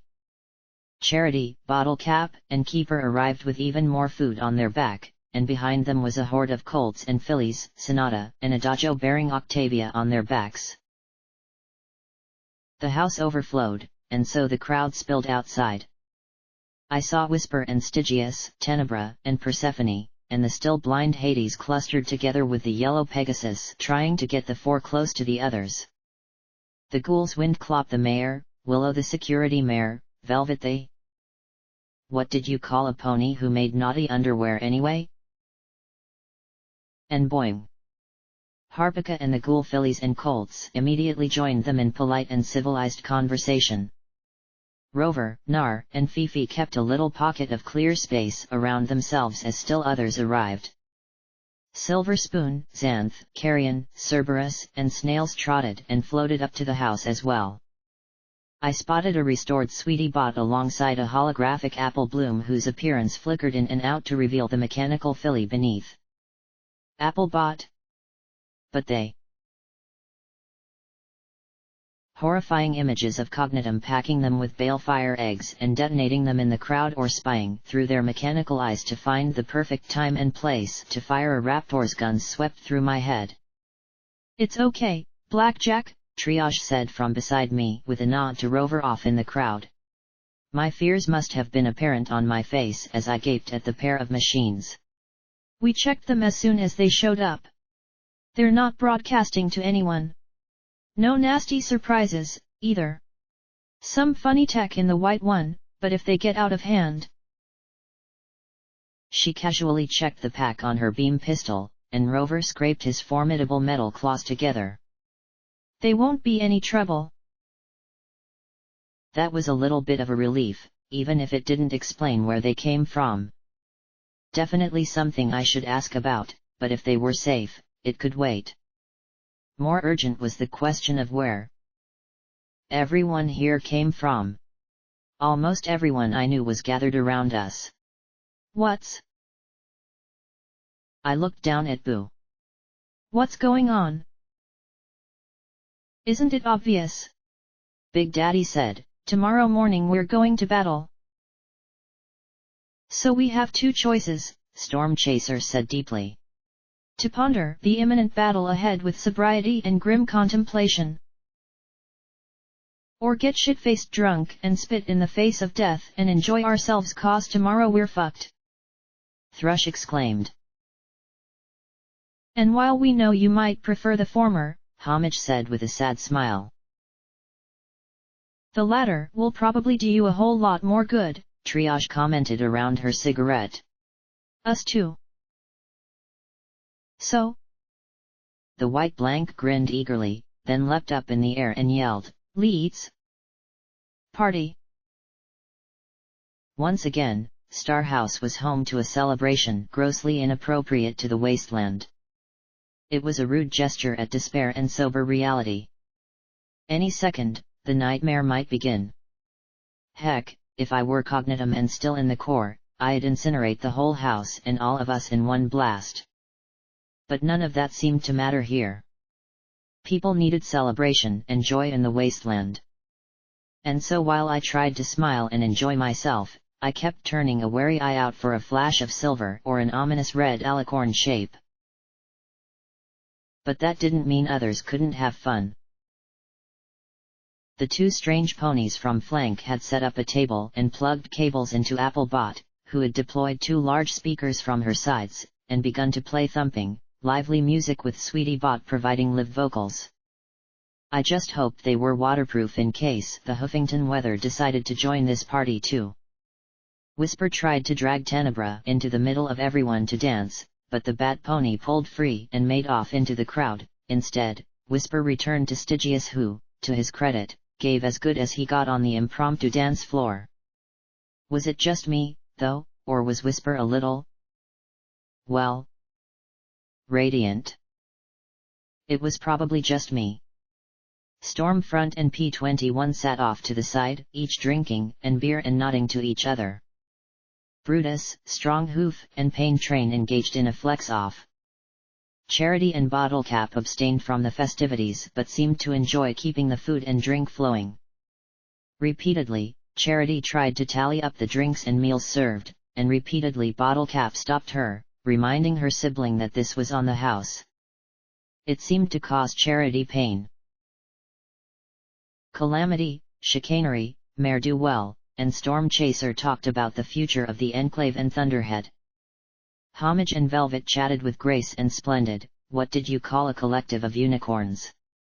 Boing and Grace sat off to the side, looking dour, before Harpika brought over some of her ghoul children to talk. Hades almost appeared to be having a taste test wearing his bandages as he sampled dishes provided by his wife. Being beaten in his own throne room seemed to have done wonders for his disposition. As I wandered around, I kept hearing bits of conversation. Things were so crowded and wonderfully chaotic that I could eavesdrop on them without even trying. What did they call it? Mingling? Something like that. When they were between songs, I trotted over to Applebot and SweetieBot. You? The two of you? I thought you were scrap, and you? Well, we're scrap too. I couldn't believe it. SweetieBot was in bits. But now there wasn't a mark on her. Did Horse have a spare or something? And Applebot? Even ignoring what happened to her body, wasn't she just Cognitum in disguise? We are happy to see you again, too, SweetieBot said with a smile. The imitation was uncanny. Now that I wasn't fighting for my life, I could appreciate the job Horse had done. Bar the synthetic warble in her voice, she was almost indistinguishable from the real thing. Though I was deactivated for several hours, my repair talisman was intact, and, barring problems with some improperly installed hardware, I was able to recover enough system integrity to leave the core. Without the sexy, splendid Mr. Horse, I found myself with a complete lack of purpose. I had no driving goal, only fragmented data of Sweetie v1.0. She nodded to Applebot. Fortunately, I recovered engrams of the previous imprint accessing her system. If only I spoke smart pony. Sweetie Belle got me fixed up right proper. Course, there was a little problem with my operating system. Thing was buggier than an anthill. But I got a new system installed and backed up. She frowned, looked around the party, and leaned in with a conspiratorial whisper. Has Golden Blood told you anything new yet? Have you changed your mind on this whole execution by mercy hogwash? No. I said as I gaped at her. Hokey dokey. Applebot said, beamed at me. Just let me know if you need me to take him out.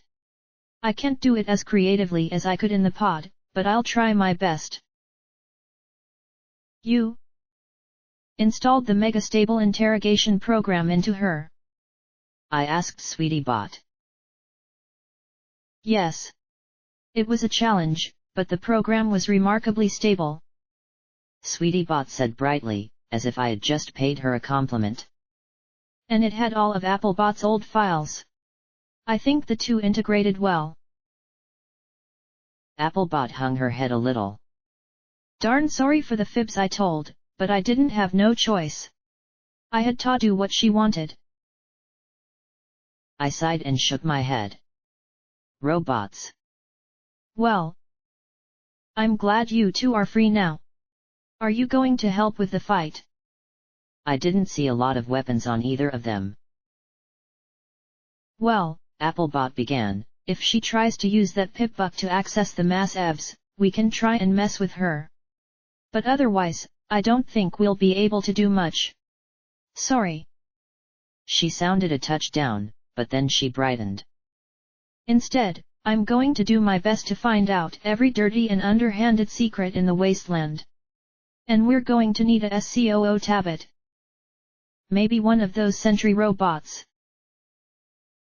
I had images of a bright orange sentry rolling along praising Rainbow Dash. And I have a sample of super sexy Horse's DNA, SweetieBot gushed. If I can get one of those cloning trees, we'll be reunited. Sweetie? He'll be a mindless, soulless blank, I pointed out. I know. He'll be perfect. Okay. Well. Good luck with that. I said as I stepped away from the pair. Robots. I spotted Crumpets and Lakeo, Som.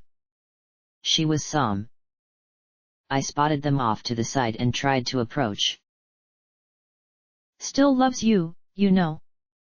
I picked out Crumpet's saying as I drew closer, feigning interest in the music.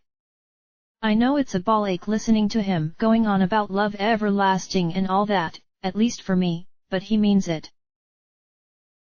He loves a mare who's gone. A mare who was better than me. Sam said, and I had to drift closer to pick up her soft words. I don't deserve his love. Crumpets shook her head.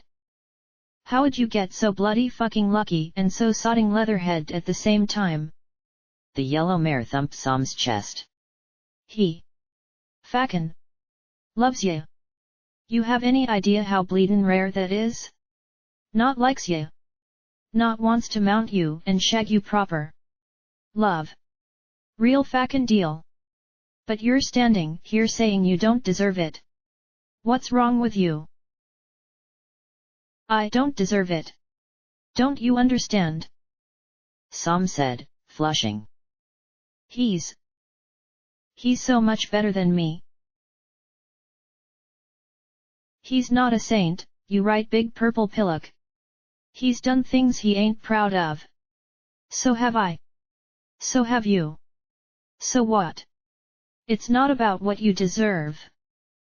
Name me one geezer in this world who deserves love after all we do to survive. Crumpets demanded, jabbing the alicorn in the breast again. Deservin' it don't come into it. What matters is whether you get it. It's not. Sam stammered. Do you love him too? Crumpets asked.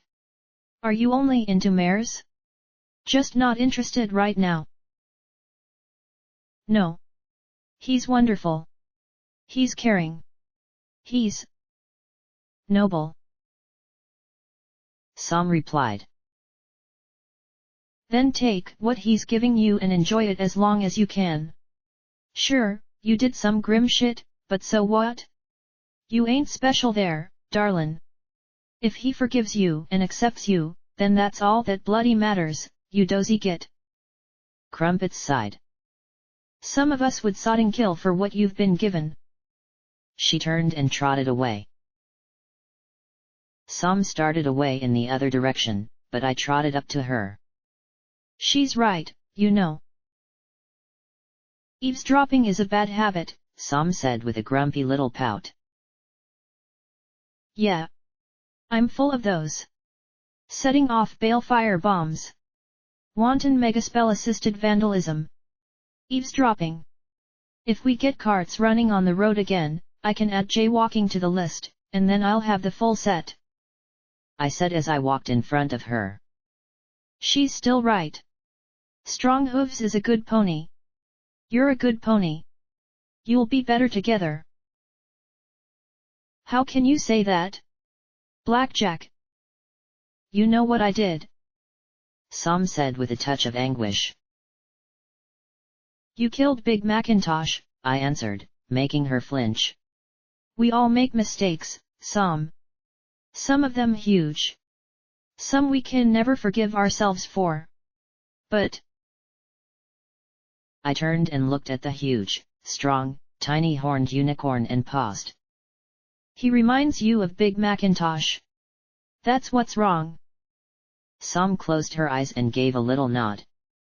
Did you love Big Macintosh? It was more a crush. I never spoke of it. Never acted. We all thought he had a mare somewhere, secret.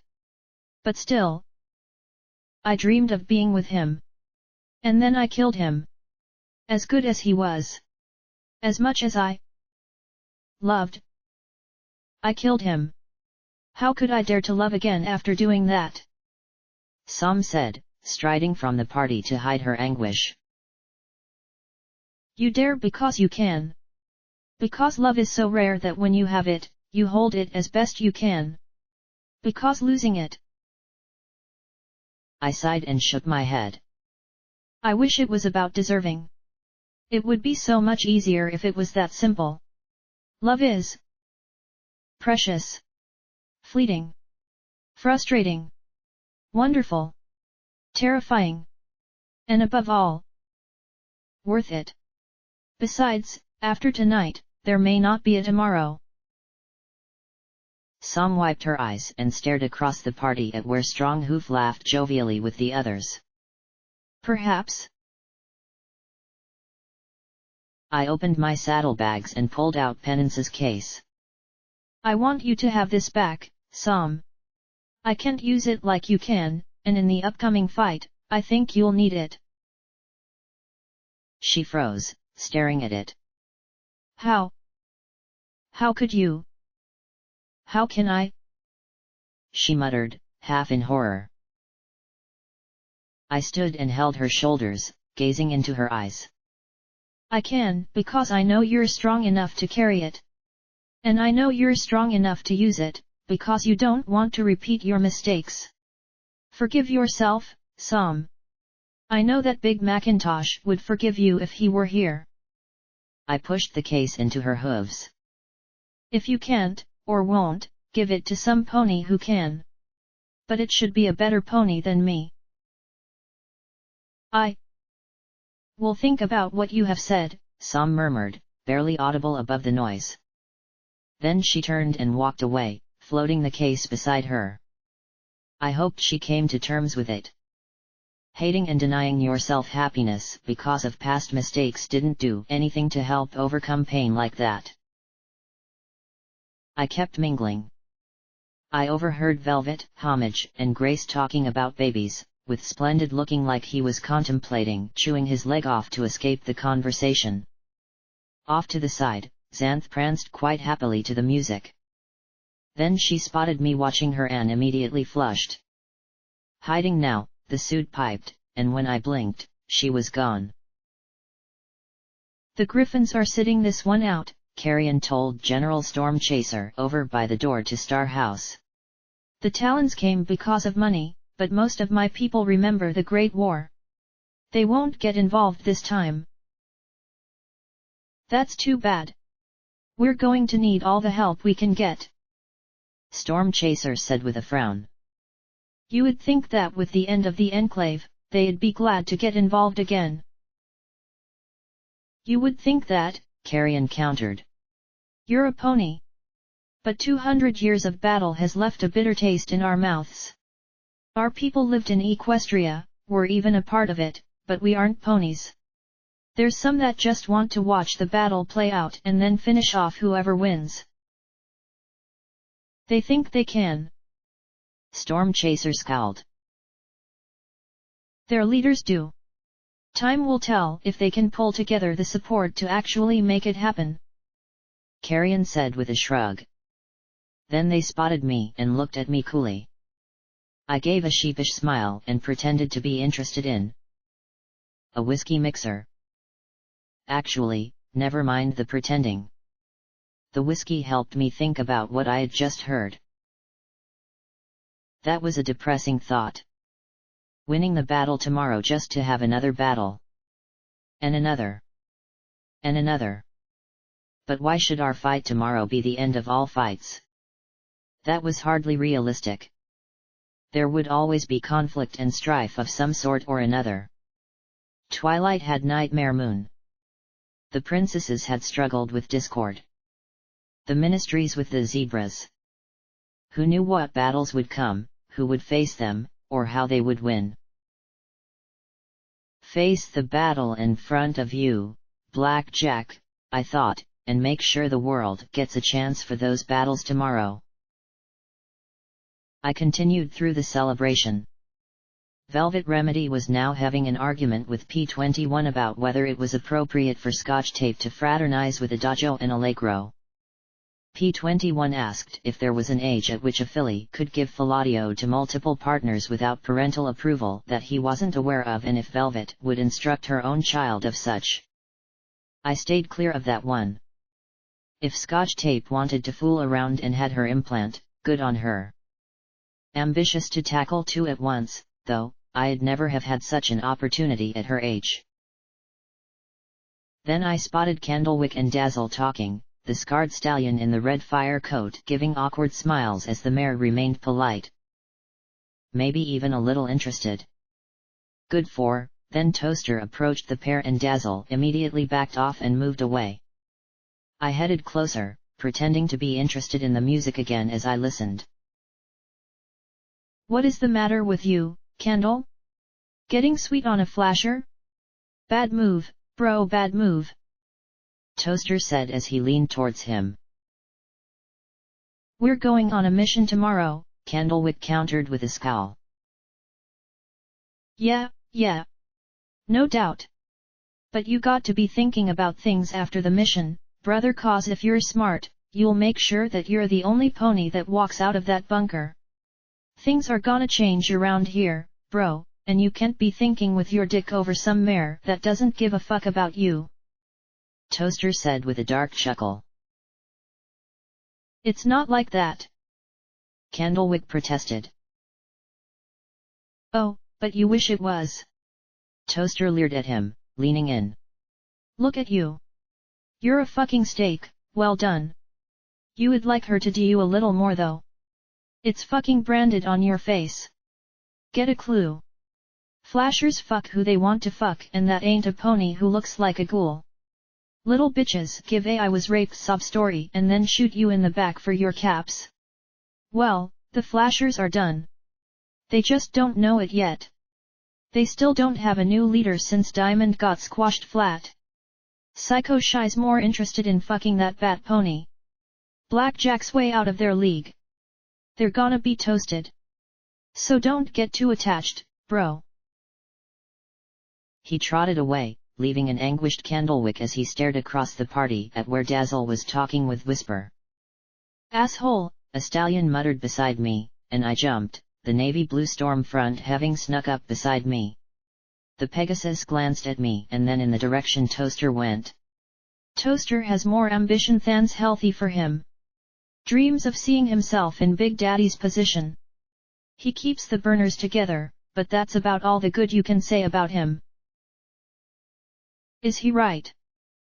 I asked the half-heart, who gave a noncommittal shrug. Big Daddy's old. No question about that. Question is if he's old enough to be taken down. If Brutus dies in the bunker, I think Toaster might just try it. Or were you asking about the flashers? Both, I said with a small half-smile. Flashers always have it rough. East side of the river has always been tough. Flashers are used to fighting for their lives. Toaster thinks raped mares are funny. Half-hearts know better. Pride keeps the flashers going after they've been hurt. They're like us. Desolate, but still trudging forward, even when you know the most sensible thing to do is eat a bullet. He rumbled. Wow, melodramatic much? Wait, was that what I used to sound like? No wonder ponies liked to shoot me. Losing Diamond Flash was a blow, but they'll continue on. Maybe Dazzle will take over. Maybe some pony else. Maybe Toaster's right. Time will tell. I regarded him. Do the half-hearts have a leader? Heartmender. You won't meet her. She's scared to death of you. MOP Ghoul. Used to be a caseworker. She keeps us all from doing something permanent to ourselves. We keep her sane. Good arrangement. He said in his short, clipped sentences. A caseworker? Well, at least some pony in the wasteland was getting therapy. Toaster thinks half-hearts are weak, but then, Toaster thinks every pony is. Probably even you. Is he going to be a problem? I asked with a frown. Of course. But if you try and do something to him or get rid of him, you'll lose all the Burners fighters and turn their territory into a great big hole for the brood to pour through. He answered. I groaned and rubbed my face. Why is all of this so damned difficult? Because it's life. Life is a struggle. Killing is easy. It's why Toaster is doomed to fail, he only wants to do what's easy. He doesn't have the strength for a real struggle. Stormfront said, then patted my shoulder. Don't worry about Toaster. We've been dealing with him for years. You worry about your battle. We'll deal with ours. That cheered me up a little bit. It wasn't all my fight. Maybe I'd have to deal with Toaster later. But that was something way down on my list. I spotted Glory disappearing around the back of Star House and blinked, then trotted after her. Behind the building, I spotted the grey mare sitting next to Tenebra. The dusky rose-bat pony wept as she sat on a rock. It's hard. I try so hard to be like Stygius. Father. Even Whisper. But I can't. Every time I get into a fight, everything goes wrong. I'm a liability. A joke. Whisper thinks it's funny. Whisper has her own issues. She can be cruel. Glory said as she put a wing around Tenebra's shoulders. Epilepsy isn't a joke. For flyers, it can be fatal if they have an attack at high altitudes and can't recover in time. I want to be like her. I want to be strong, dangerous, confident. All my people were supposed to be fighters, so a pony who can't fight is nothing. Tenebra said with another sniff, wiping her eyes. Ignored. I know Father is ashamed of me. I know how you feel. It's rough when the expectations of others aren't in accord with our own. Glory said. I don't want to be useless. I'd rather die than be useless. Tenebra said as she pressed her face to Glory's mane. You don't have to feel that way. Blackjack blinded Hades, and he seems okay. Glory said awkwardly. Tenebra sighed. If we survive the battle, Triage will give him robot eyes to restore his sight. It's only a temporary uselessness. Unlike mine. You're not useless. You just have to take your weakness and work around it. Just a guess, but I suspect your attacks are the result of adrenaline. Whisper and Stygius focus on close-in attacks, right? Have you considered focusing on more long-ranged weapons? Rifles? Something that will keep you out of imminent harm and still let you fight. Rifles? I don't. Traditionally, we use hooves and blades, not guns. Tenebra said as she wiped her eye. Do you really think so? I think it'd be better than hating yourself because you can't be like someone else. Believe me, I've been guilty of that lately too. Glory said as she held her. I heard you and Blackjack. Tenebra began. Glory answered. I'm sorry, Tenebra said. I am too. Blackjack is Blackjack. I can't hate her. It'd be so much easier if I could, for both of us. I've tried hating her, and it's just so hard. Soon as I ended it, she went and had marathon sex with another pony. I thought I'd be hurt by it. But I was glad she did. Loving Blackjack is hard. I know she wants to accommodate my feelings, but in the end, she is who she is. A wonderful, self-destructive, self-sacrificing, determined, lecherous, loving mess of a mare. Glory and Tenebra were silent for a moment, and I considered sneaking away before I was caught. Then, I also wonder if she was right. About what? Tenebra asked, and I did as well. About the marathon sex being good for getting over a breakup, Glory said with a smile. Tenebra immediately flushed and squirmed a little. Do you think it would be okay? Tenebra asked. Glory then turned and regarded me with a cool smile and arched brow. I immediately stammered, Hi. I just saw and There wasn't any animosity in her eyes though. Friendliness. We were friends. Just friends now. Hey, Blackjack, she said, and then she returned her attention to Tenebra. I think, if we take it slow, it'll be just fine, she said as she rose to her hooves with the bat pony beside her. Let's go to my room. Together, the pair walked past me, Glory giving a warm smile to me and the mare beside her. I watched them disappear around the corner, my last sight of them being Glory nibbling Tenebra's ear. What a night!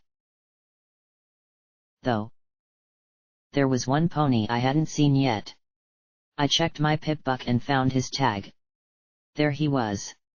I trotted to the edge of the party and up the hillside into the still woods. Golden Blood sat alone, looking down at the festivities with a longing, pained look. Hey!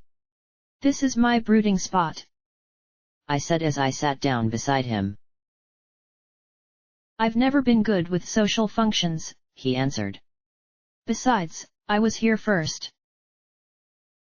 I watched the party as well. For several long minutes, we just spectated. Neither of us were particularly happy. We had been through too much to ever join in like everyone else was. But we could find comfort in the happiness of others. What are our chances? I asked him. Seriously? Seriously? I don't know. We're outnumbered, outgunned, and there are too many ways this can end disastrously. Horizons will fire tomorrow afternoon and impact at midnight.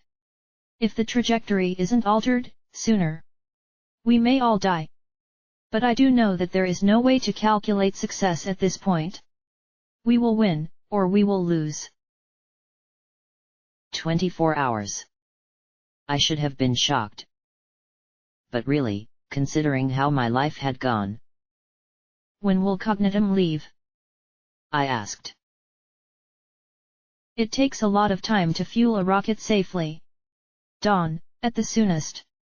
We're trying to keep tabs on her, but between harbingers still loyal to her at the base, the Brood, the Remnant, and any enclave that are throwing in with her.